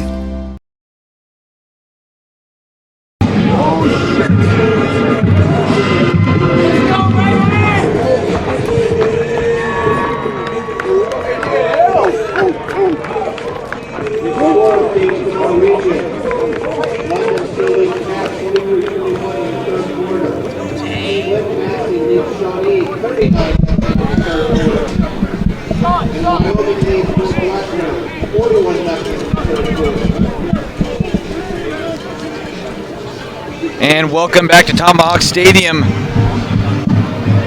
I'm Jake Shaw, joining with me Brian Shaw, yet again for some second half action. Braves up 42-14, both teams taking the field, getting stretched out.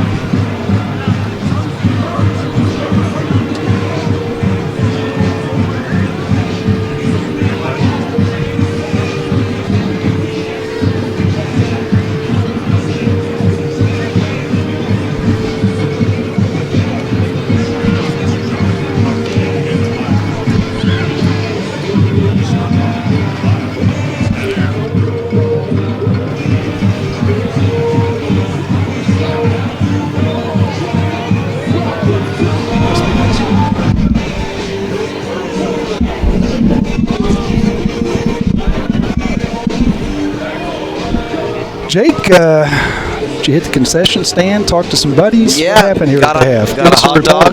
Yeah? How was it? It was amazing. Like a Dodger dog or something yeah. like that, yeah. Oh, yeah. Excellent, excellent. Had a chance to catch up with quite a few of the Indian Hill faithful. I think everybody in good spirits. How can you not? Yep.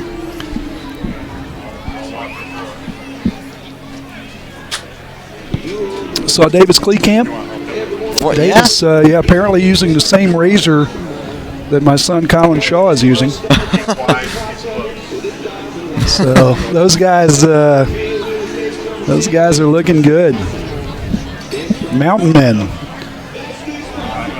Well, Brian, this first half has been ups and downs for both teams, but sure, Braves have shown a lot of strength so far in this game. Yeah, Jake, I mean, you have to feel good about if you're Indian Hill, you head in not only with a 4-touchdown lead, but also the way that you did it. I mean, controlling the line of scrimmage for the most part. Just playing at their tempo. Yeah, and really so many guys, right? I mean, the number of Braves that have contributed tonight in big ways on the skill positions. But again, it all starts up front, and I think we saw it as we watched the teams warm up, as we saw them line up. Braves with a good situation on the line of scrimmage, and as much as this game changes, this game stays the same in that regard.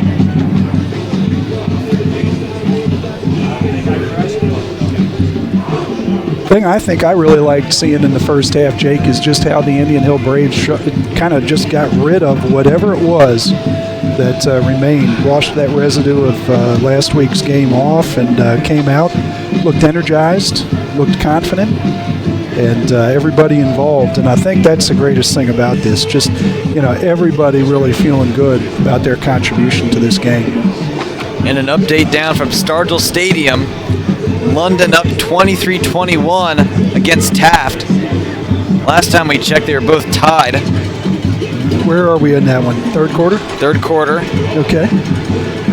And Madeira and Greenville tying things up over in Madeira. And Wyoming furthering their lead against Northwestern, 41-0. A struggle over in the Valley. Yes. Yeah. Yeah, one thing about Wyoming, and it's always been true regardless of the sport, for the most part, when they're supposed to win ball games, they win them, and they win them convincingly. Yeah, that's for sure.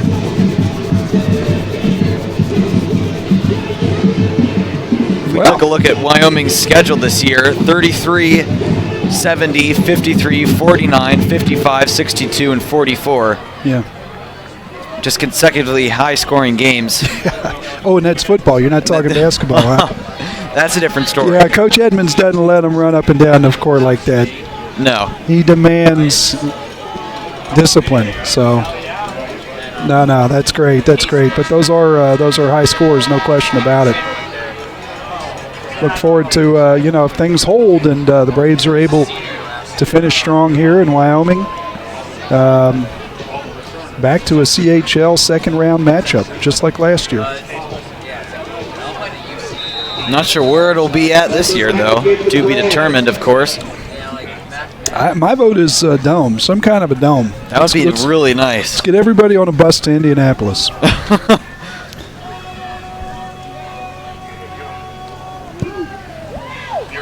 Back to receive is number 1 Kobe Marquez for the Tigers. Cody Marquez takes the kick back. Yeah, Braves, again, a lot of different approaches on kick and kick coverage. And that one back to booming it deep down into Waverly territory and running down the field and making a play. The Waverly offense will take the field. I'm not sure what's going on there with the scoreboard, Jake. That looks like... that certainly isn't right. Yeah. Wishful thinking.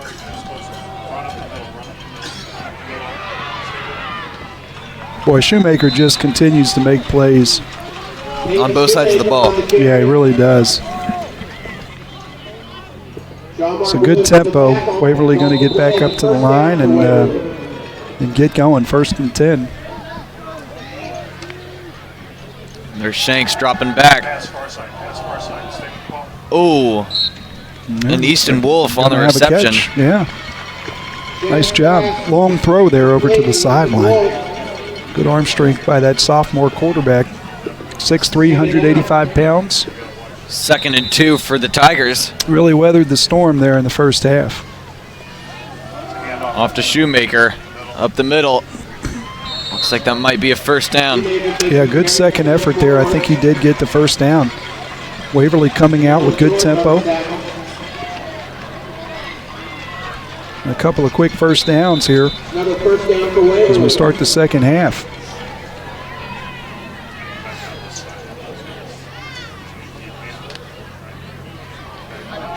Shanks handed off to Shoemaker. Gain of about 2. Yeah, looks like we're going to get a pretty good diet, even though they're down by 4 touchdowns. Still got to make sure you're not giving up on the run and becoming one-dimensional. No.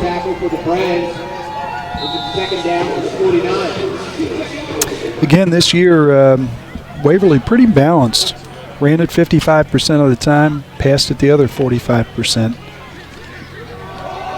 There's Shoemaker again. Waverly favoring the run coming out of this halftime. Yeah, just doing a really good job. Good job up front, guys making some space, and Shoemaker showing he doesn't need a whole lot of room. Braves defenders having a hard time locating and getting him on the ground.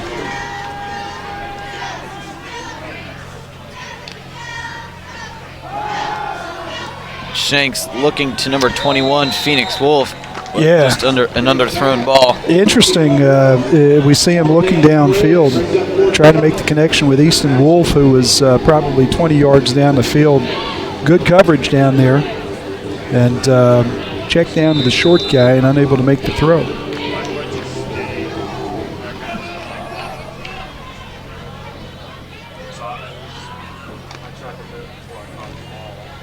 Waverly doing a nice Shanks job. looking long, but is brought down. Yeah, picked up the initial blitz, did a nice job there, but just too many numbers for Indian Hill. Great job by Jack Hankin with some force on that tackle. Yeah, Jack Hankin having a terrific year. Great frame, good football player, and very productive football player. The Waverly 48-yard line.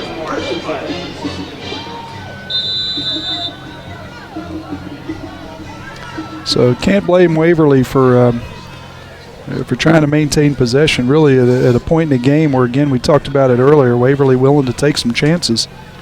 Braves will have it at the 50. Hand it off to Williams. Great run. That'll have a fresh set of downs for the Braves. Yeah, John Mark doing a really good job right now. You can kind of see week to week getting better and better. But John Mark running with the pads down and finishing runs. And very good wrestler.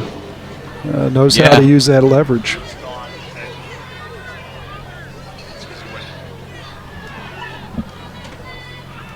And Dean off to Baylor. Yeah, Cole putting that in and holding on to it late. Each able to grab that away from him and still pick up. Nice little pickup there. Move the chains again. The Braves will have a fresh set of 4 here at the 35.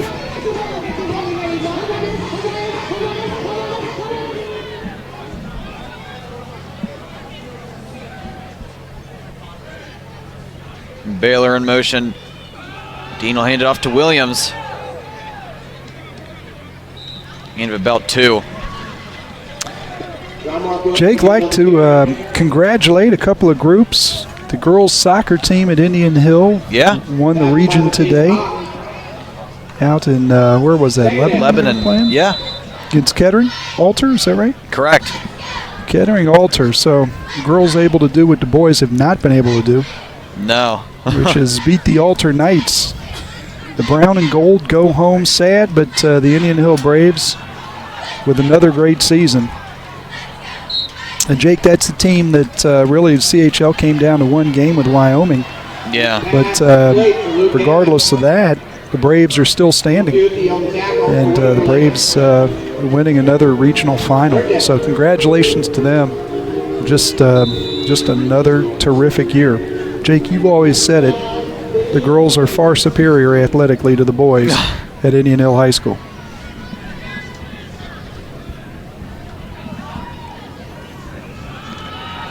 There's Williams power rushing through that first down. Yeah, John Mark really a physical runner and just every day better and better at getting those pads down, and you see the result. John Mark falling forward and punishing defenders. The other thing that happened today, Jake, you're well aware of this as well, at Taylor High School, the CHL Cheer Championships. Yeah. A clean sweep, the varsity and the junior varsity. Wow. Both winners, top of the CHL. Great job. Yep, great job by all.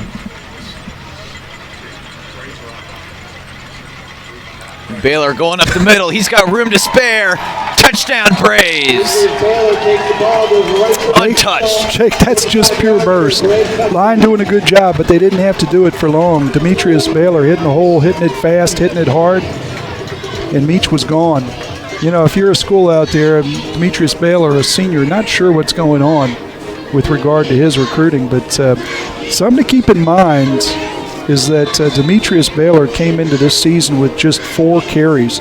And if you watch him run, there's a lot to hit. Still kind of upright, not near his peak. And I only say that not to be critical, but to say there is so much upside for a guy that's averaging over 11 yards a carry. It's a really amazing thing.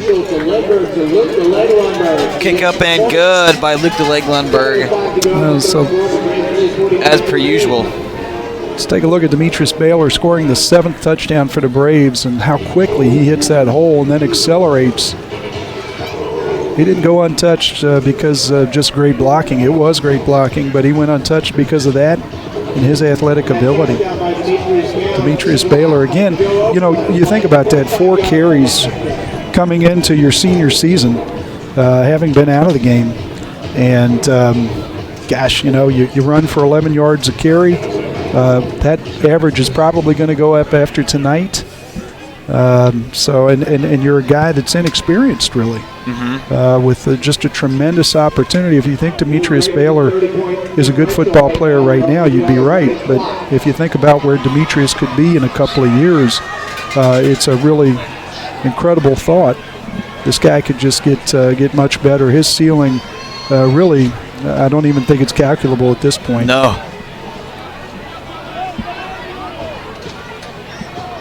We haven't seen Luke extend the kick to the full length of the field as normally. Not sure if they don't try to play a little more conservative on the special teams. And you can see it with Waverly right now. Guys moving around right here. Not sure exactly what Indian Hill's going to do. I love it. There's Peyton Shoemaker going up the middle. Boy. Brought down by number 4, Mark Bennett. Shoemaker is a heck of a football player. Really doing it all for Waverly tonight. Yeah. That's one guy that, I know he's back. He's not one of those seniors for Waverly, those 11 seniors that we talked about. He's only a junior.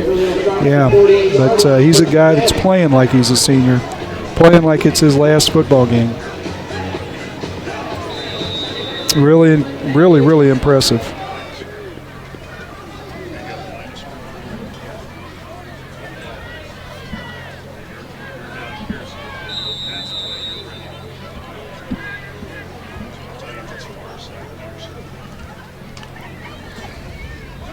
There's Shanks.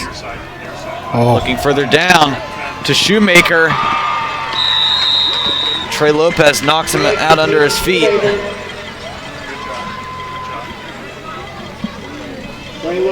Great route, great delivery. Waverly once again on the march.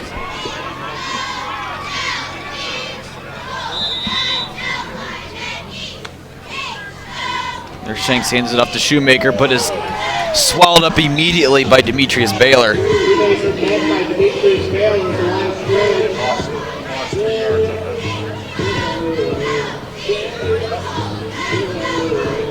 Second down.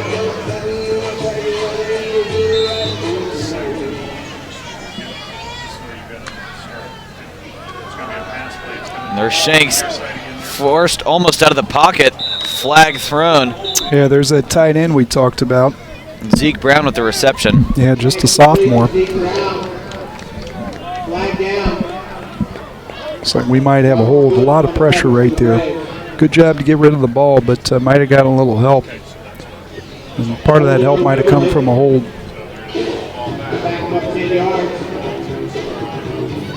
So we had a 2nd and 12. It's going to get backed up from there. And if you're wondering, the first down marker all the way down at the 17-yard line.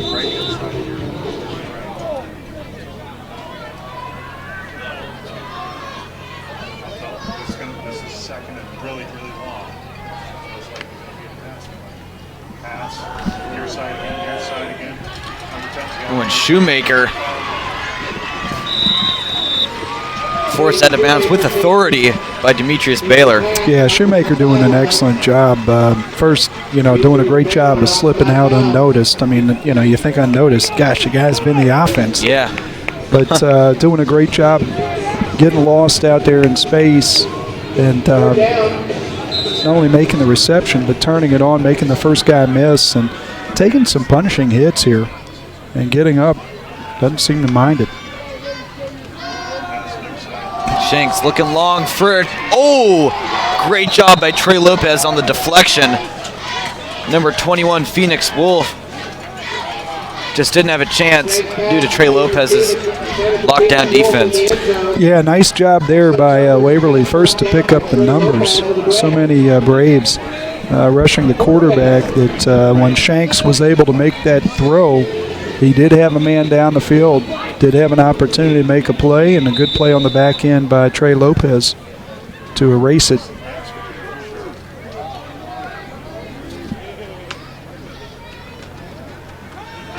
Shanks looking down. Oh. Number 2, Charlie DeJaneiro on the knockdown. Yeah. Fresh set of downs for the Tigers. Kobe Marquez doing a great job high pointing that ball and holding on to it. Big hit.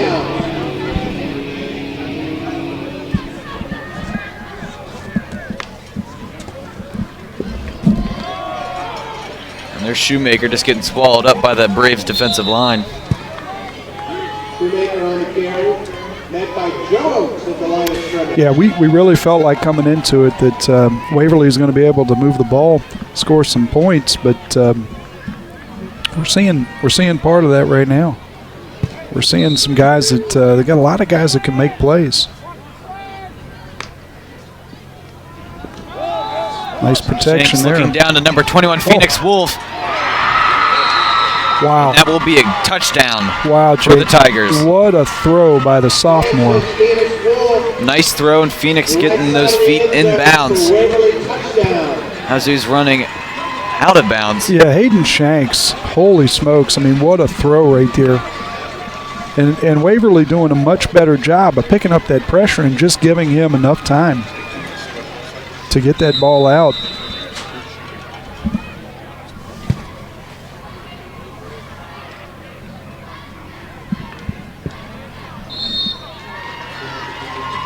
And Grayson Diner's kick is up and good for the Tigers as they're gaining some more ground in this game. Yeah, I think we're going to take a look at this, Jake. First thing you'll notice is really the good job by the line to pick up the pressure, and then Shanks stepping into it and making a heck of a throw. Boy, put a lot on that. Good play in the end zone by his wide receiver, but really impressed with this sophomore quarterback. And being in Region 16, you have to think if you want to advance in future years, you're probably going to run into Mr. Shanks. Yeah. But the here and now, the Braves still up by 4 touchdowns. We're pretty much where we were when this quarter started. And the Braves showing really no signs of letting up offensively. And I think that's the key right now. Waverly, obviously on the offensive side of the ball, they've started to figure things out. Better protection. Got some playmakers.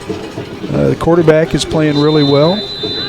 But at some point, you're going to have to get stops. And really in a game like this, you're going to have to get turnovers too. And so for the Braves right now, just being able to sustain some drives and hold on to the football, the call of the day.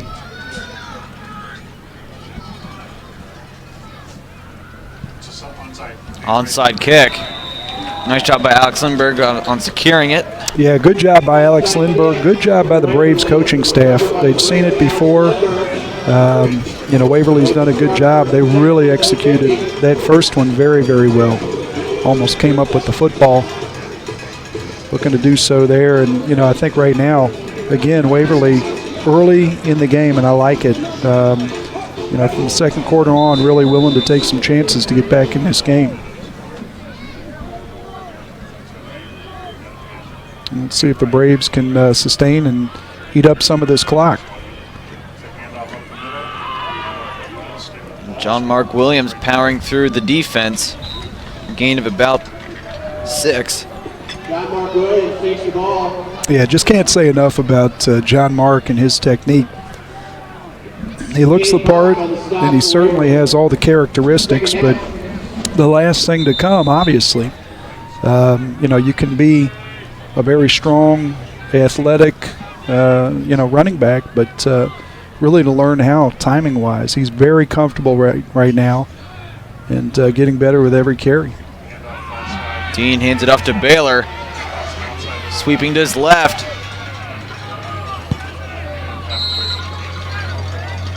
Yeah, it's going to be enough for a first down. Move those chains, and we're getting close to the end of the third quarter. He blocked by Matthew Breedis. Tackled by a pack of Tigers. That left side. Matt Breedis. Looks like Hankin over there. Great job by that left side. All the actions up above it, but you don't want to be so far. Like what the Braves are doing right now with both guys back there. Yeah, that's scary to see. Yeah, keep your playmakers on the field.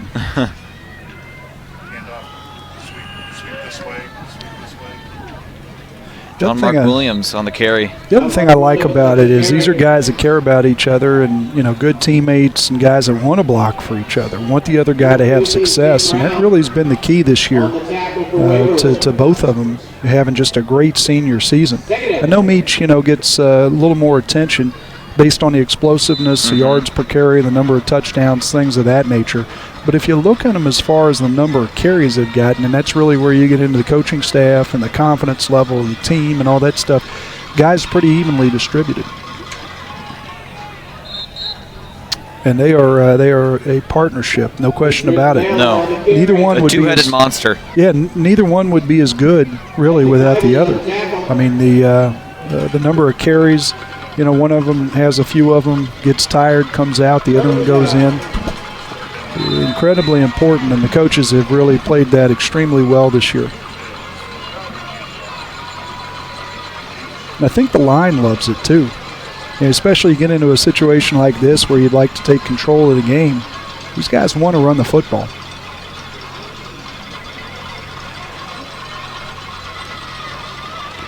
Dean hands it off to Williams. Ooh. Nice tackle by number 14, Dakota Swepson. Tackle by Dakota Swepson of the Tigers. 4th down from the 30. Well, opportunity here for Waverly to get off the field, and looks like we're going to go for it. Looks like we're going to take a timeout here. Indian Hill wants to talk about it. Whoop, nope, sorry about that. We're going to run out the clock on the 3rd quarter. My mistake. Yeah, I do expect them to go for it. I think 70 yards away from their own goal line. I think Indian Hill with plenty of confidence. I expect them actually, Jake, to go for it and to run the football. Oh, bold statement. Yes. I mean, I think you got to go for it. 4th and 2 on the 30. I mean, even if they don't succeed, I mean, they still have it on their 30. Yeah. So it's a no-brainer, and you know, this is the team. You're showing some confidence in your guys, and it's time to take control of the game and close it out.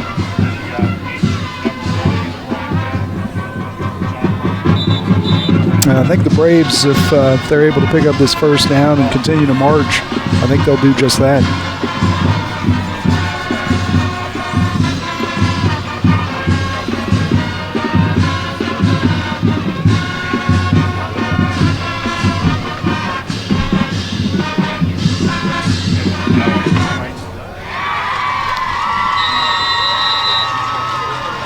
Well, we got both running backs out there. Jalen Thornton. I think we're good. See what happens. We'll hand it off to John Mark. Hey, how about that? Well, tip your cap. Waverly doing what it had to do to stay in this football game. That'll be a turnover. Like the call. You know, you can't like the call pre-snap and then disagree with the call afterward. I love the call. Yeah. And I take my chances with that one again, to be honest with you. But great job by Waverly. Tip your cap, and time to play some defense. Still got 70 yards to protect. Yeah, which is a significant amount.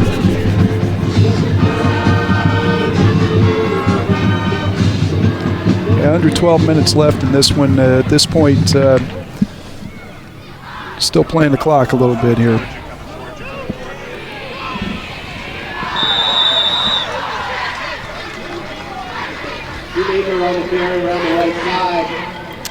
I don't know where that came from, but Jake has just put down a space heater on our little desk that we have here, and that's man, that's tremendous work on your part. Where'd that come from? From the floor. No.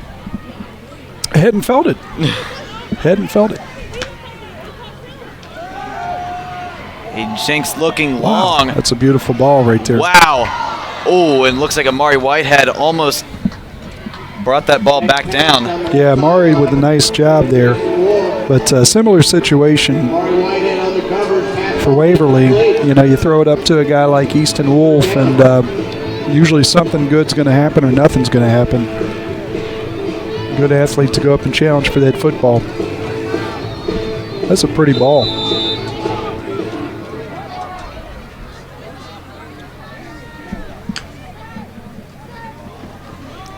There's Shanks handed off to Shoemaker. Wow. Jalen Thornton on the tackle. Yeah, a lot of activity up there on the front there. Demetrius Baylor on the blitz, running by the running back, but nonetheless, when he made that cut, Jalen Thornton right there. Braves playing havoc, and already we're into a 4th down. And it looks like we're going to have a little movement again. Braves being so aggressive with the guys up front, awfully difficult as Waverly's looking to pick up assignments and get started, some of these offensive linemen. Yeah. So I'll just exasperate the situation, but again, down by 4 touchdowns. Waverly going to take a chance here, 4th down. So we have under 11 minutes left in this one. Shanks looking to Easton Wolf, just overthrew it. Yeah, not sure who got the hit on him, if that was Hankin or that was Thornton. But good grief. That's a heck of a hit. The sophomore pops up and looks like he headed to the sidelines. He's okay. Good news there. The Braves will take over on downs. So we're seeing both teams really. The Braves being aggressive, trying to close this out with 1st downs and going forward on 4th down, and then Waverly in a different situation, a desperation, and trying to pick up a 4th and 10 on their own side of the field. So Braves back really where they started just a few minutes ago.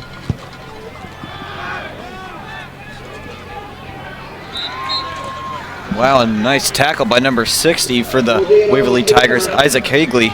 Yeah, a little over 10 minutes left in this one. Like to see Cole Dean start to make decisions on giving the ball to these backs, let them take the hits.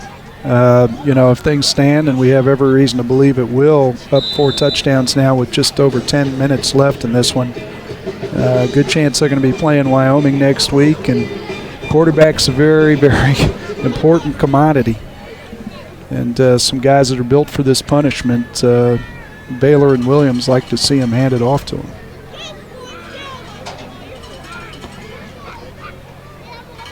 Cole Dean, screen pass to number 3, Trey Lopez. He's running free, turns on the Jets. Touchdown Braves! Yeah, Jake, that works as well. As long as we keep our quarterback clean. Another great job by Cole Dean to deliver that right on the money. Trey Lopez in full stride with a blocker out front, just one man to beat down the sideline. He's very capable of doing that, but it all starts. Good protection, good passing lane, and a ball right on the money by Cole Dean.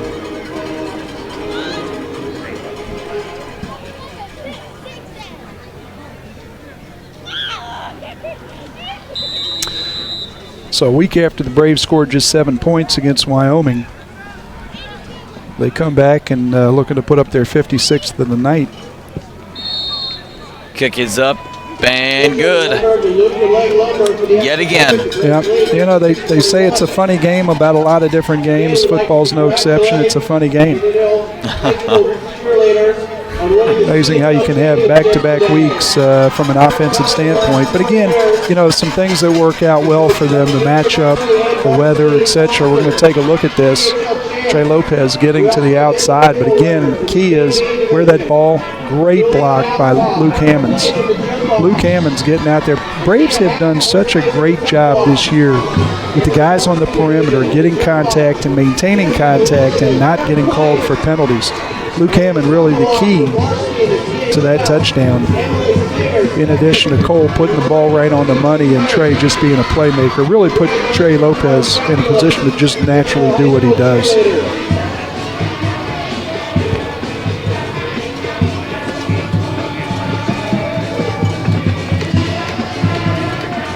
So I think 7 touchdowns up, or 5 touchdowns up. I think we're probably in a position here, Jake, where we're probably going to see some other guys. I think some of the heavy lifting has been done by guys like Thornton and Oaks, and some of them. We'll see what happens, though. See what the Braves decide to do here from a personnel standpoint. Again, 9.5 minutes left.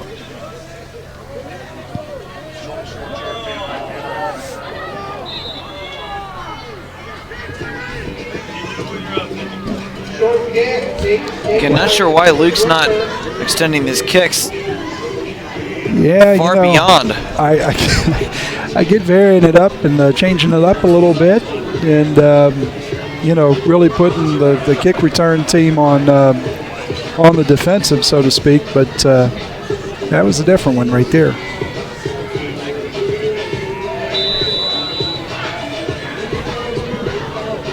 Braves come in tonight having done it a few times. Waverly, I don't think prior to tonight had an onside kick as a team. I think they'd had to cover one up, but I don't think they'd had one. Ooh, fumble. Looks like Waverly will still regain possession. Shoemaker on the carry, tackled by John Mark Williams. And there can be different reasons, I guess, for that. Trying to keep certain people off the field, maybe. You got some guys that on the defensive side, you'd really like to have them. That's where you want to sub, potentially. Some different reasons that we would be looking at that. So we have a Brave down, Terry Conti out there. Looks like Joe Oakes might be cramping again. Yeah, I hate to speculate, but... hope it's not anything serious. Yeah, looks like they're going to get Joe up on his feet. It might have been just a cramp. Hopefully. Yeah, Joe's heading off to Athens. Play for the Ohio Bobcats next year. Terrific kid. His brother Mick today got in on kick coverage against Navy for University of Cincinnati. It was a shutout. I want to tell you, it was literally Mick was like he was at the bowling alley knocking pins down. Honestly, I think he knocked down 4 guys. Wow. In kick coverage today for University of Cincinnati. Mick has been doing a great job all year, and Joe Oakes. Let's hope for the best for Mr. Oakes and the Braves. Number 8. Ethan Broker with the carry. Yeah, looks like flag down. We might have a few more yards added onto it with a face mask. Here's to be a first down, but the flag's down. Let's see what the call is here. Yeah, it's going to be the 15-yard variety. Foul face mask called on the Braves. So Braves will move it back out. And closer. So Waverly's going to set up from the 30. 1st and 10. A little over 8 minutes left here in the 4th quarter.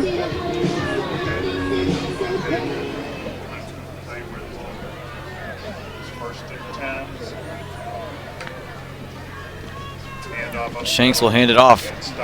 Swallowed up immediately by John Mark Williams. Yeah, it looks like Joe was on the phone. He's getting attended to by Terry Conti. Tackled by John Mark Williams. Second down.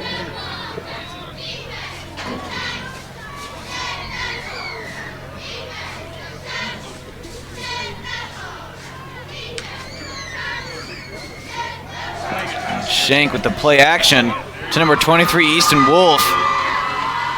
Brought down hard by number 2. Looks like he lost and the a ball. fumble might have happened. Easton Wolf doing a great job dragging and finding space in that Braves defense. Yeah.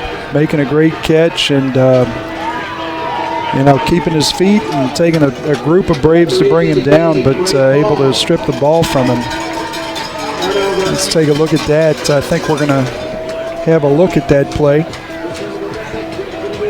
Again, he's shown great vision tonight, really. A lot of cutbacks and just happened to, trying to make a play, trying to get back in this game, maybe do a little too much, and ends up getting hit. Ball falls out, and Braves will take over at their own 16.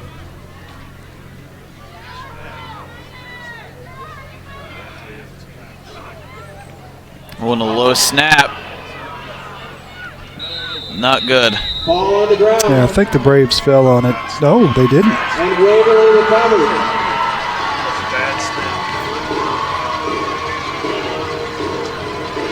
So this Waverly team continuing to fight. You've got to love it.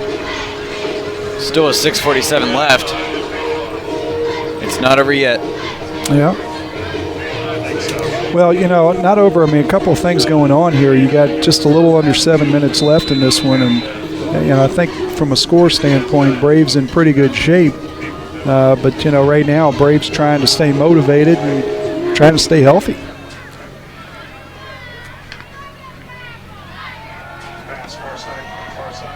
Ooh, and a pass far side. What a play. Number 21, Phoenix Wolf on the touchdown. Yeah, That's the second of the night. Phoenix Wolf with just a tremendous adjustment to the ball. Actually ran around the Braves defender in order to make that catch. Originally was on the outside. Ran around the Braves defender, came back to the inside to make that play. And Phoenix Wolf, the sophomore, with the older brother that just fumbled the ball, picks him up. Waverly with its 4th touchdown of the night.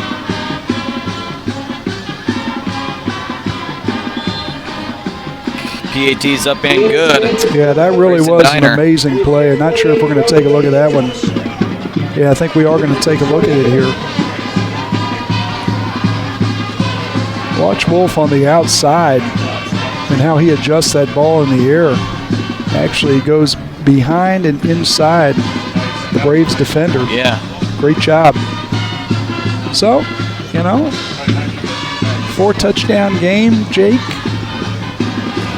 I think the Braves still well in control of this one, but again, you know, you're talking about one team that's kind of trying to finish and another team that's desperately trying to get back in the game. I think that's what we've seen here the last few minutes.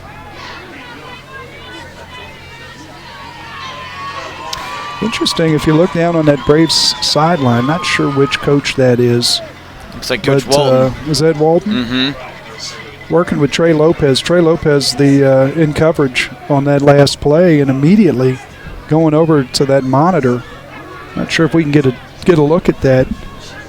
Not sure if we can get a look at that, what the Braves do as far as teaching on the sideline. Yeah. But they've got a monitor down there where they are able to look real time between series at what happened and help their kids understand.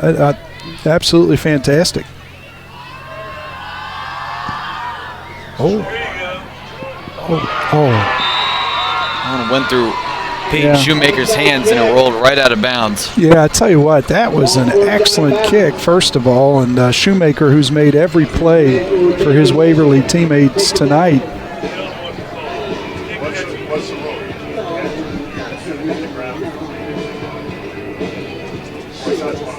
the rule? Legally, no. Legally, if you got nobody trying to catch it, you can't catch it. But they always say you can't catch it. That's their stand. So Indian Hill's going to have the ball, 1st and 10 again near midfield. They've started around that midfield line quite a bit tonight. Yeah, of all the things you could complain about, which aren't many, field position obviously has been terrific for the Braves. So 6.5 minutes left. Now who's this guy in the backfield, Jake?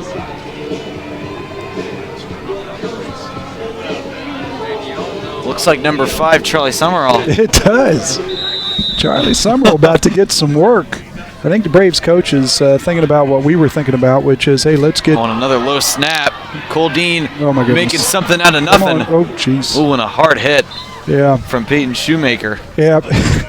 You know, there are only so many things in this world you can control as a football coach. Braves put in your brother to carry the load, take a few miles off of Meach and John Mark, and what do we get? We get a snap, and Cole's running the football. So not the intent there. Let's get Charlie some carries here.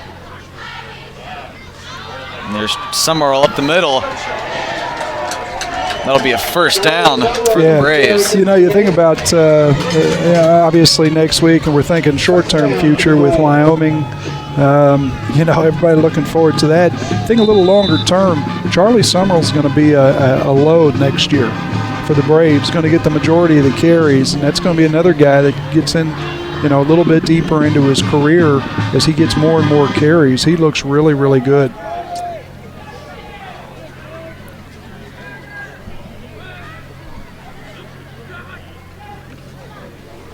Looks like Cole handed off to number 5, Charlie Summerall. He's got room, but is brought down by a pack of Tigers. Yeah, Charlie, really, it's interesting. I mean, you talk about bringing in a guy to maybe, save some of the starters and get them off the field and, preserve them for the Wyoming game. But Charlie Summerall running as well as anybody on this team. Yeah, Charlie's gotten quite a few carries over the course of the year, given where the Braves have been in some of these games where they do a similar thing as what they're doing now. Dean will hand it off to Lopez. Trey Lopez takes the hand. Yeah, looking at some of the guys from skill position, obviously Trey Lopez still out there, Cole Dean out there, Jalen Thornton still out there, Amari out there. Looks like Jalen's going to be the next to come off here.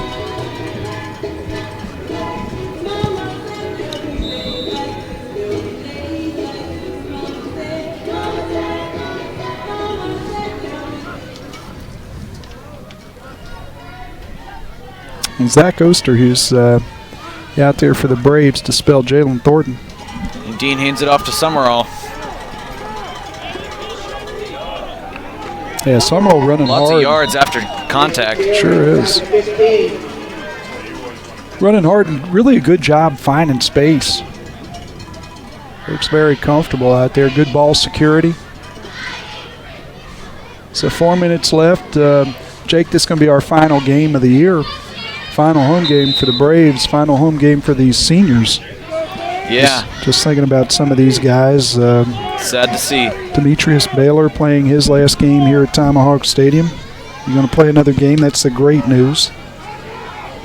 Dean hands it up to Summerall, sweeping left. Brought down immediately by number 10, Peyton Shoemaker. Thing about Demetrius's career and starting off as a freshman and really a limited role, go get the quarterback, and then expanding his role defensively, and then this year just a breakout year, which is just great to see him have the success he's had.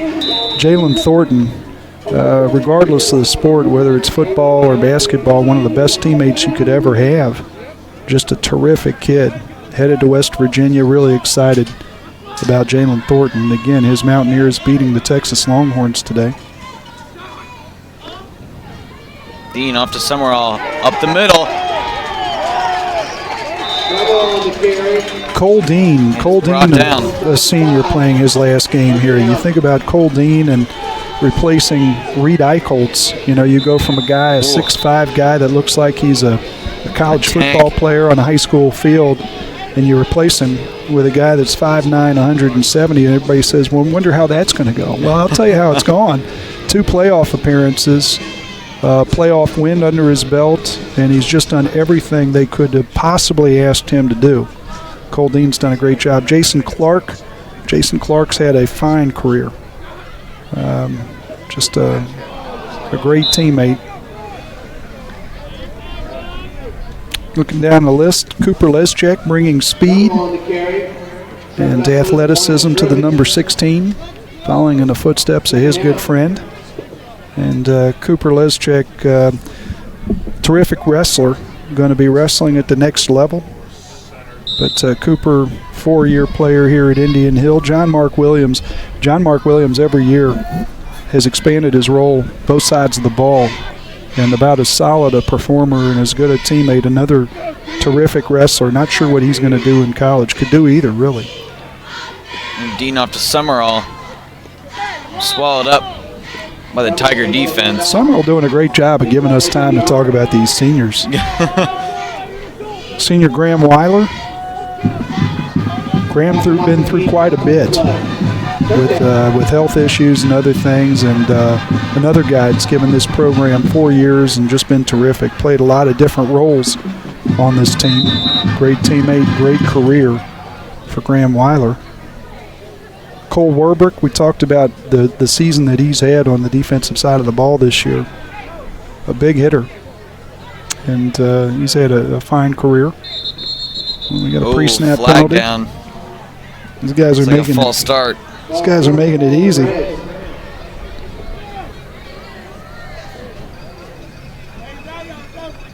How about Jack Sitchell? Jack Sitchell in the long line. I mean, it's kind of like the Rossi brothers with fireworks. If you're talking about long snapping, you're talking about the Sitchell brothers. Jack Sitchell doing a terrific job again this year. You know, we talk about all those extra points in a row and what a great job, and rightfully so, that Luke Lundberg has done. It really doesn't happen without a long snapper like Jack Sitchell. Khalil Thiem, another guy that's come out, put into work. Just terrific what he's done with his strength. And had a good career here for the Indian Hill Braves, his last game.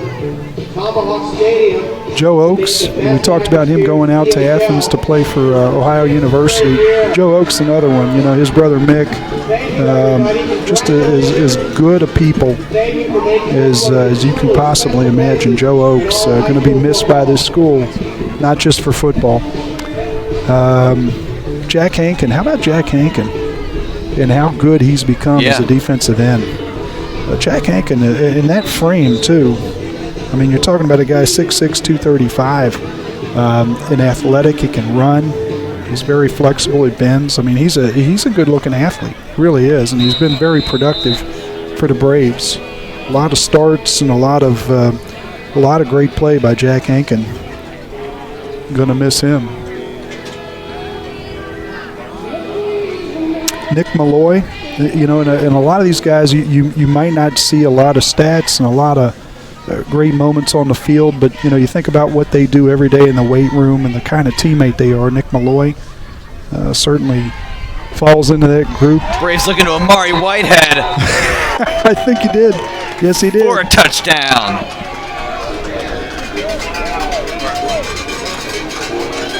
Great catch.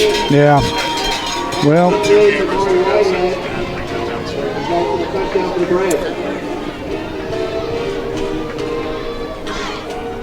yeah, Amari Whitehead, you know, another guy that really a lot of his season, you know, taken away and making up for lost time. So this is a guy that I'm glad to see him get every opportunity, regardless of the score and situation. Glad to see him get opportunity.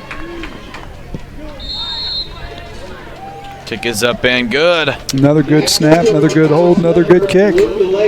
Chris Hooten has become a better football player every single year that he's been a Brave, and culminating in this season where he has played a huge part in the transformation of this offense.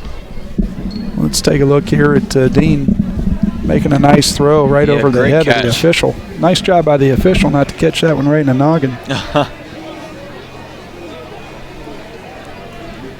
And then last, at least on my list, and I apologize if I've missed anybody, but the last name I see here as far as a senior, Logan Person. And Logan, of course, the younger brother of Eric Person, who's playing football. How about Lake Forest? Lake Forest in Illinois up there. Of course, if you play at Lake Forest, they say you got a chance to be a Chicago Bear. Not sure if I agree with that, but that's possible. But again, in the Person family, you know, all that Dee Dee and Jens have done for the program and the support, and Logan has done a terrific job. He has become a really reliable and productive punter, changing field position for these Braves and keeping them out of trouble. He's done a great job, had a great senior year. So for all these guys, wish them the best. And some of them will be seeing in other sports here soon. Let's hope it's not too soon, though, Jake. Number 1 with the pitch to number 23, Easton Wolf. He tried to pump fake. What is that? Well, I tell you what, your brother, I don't want to say your brother bought it, but there was no throw available to Mr. Wolf. But Charlie Summerall, I think he said, hey, what are you doing? I'm not falling for that. Time for you to get out of bounds. But love that. Love that. Just instinct. You know, that's just a guy that loves the game. Probably played a little backyard football, done some stuff, or maybe he played quarterback as a youth. Love that. That might be my play of the night.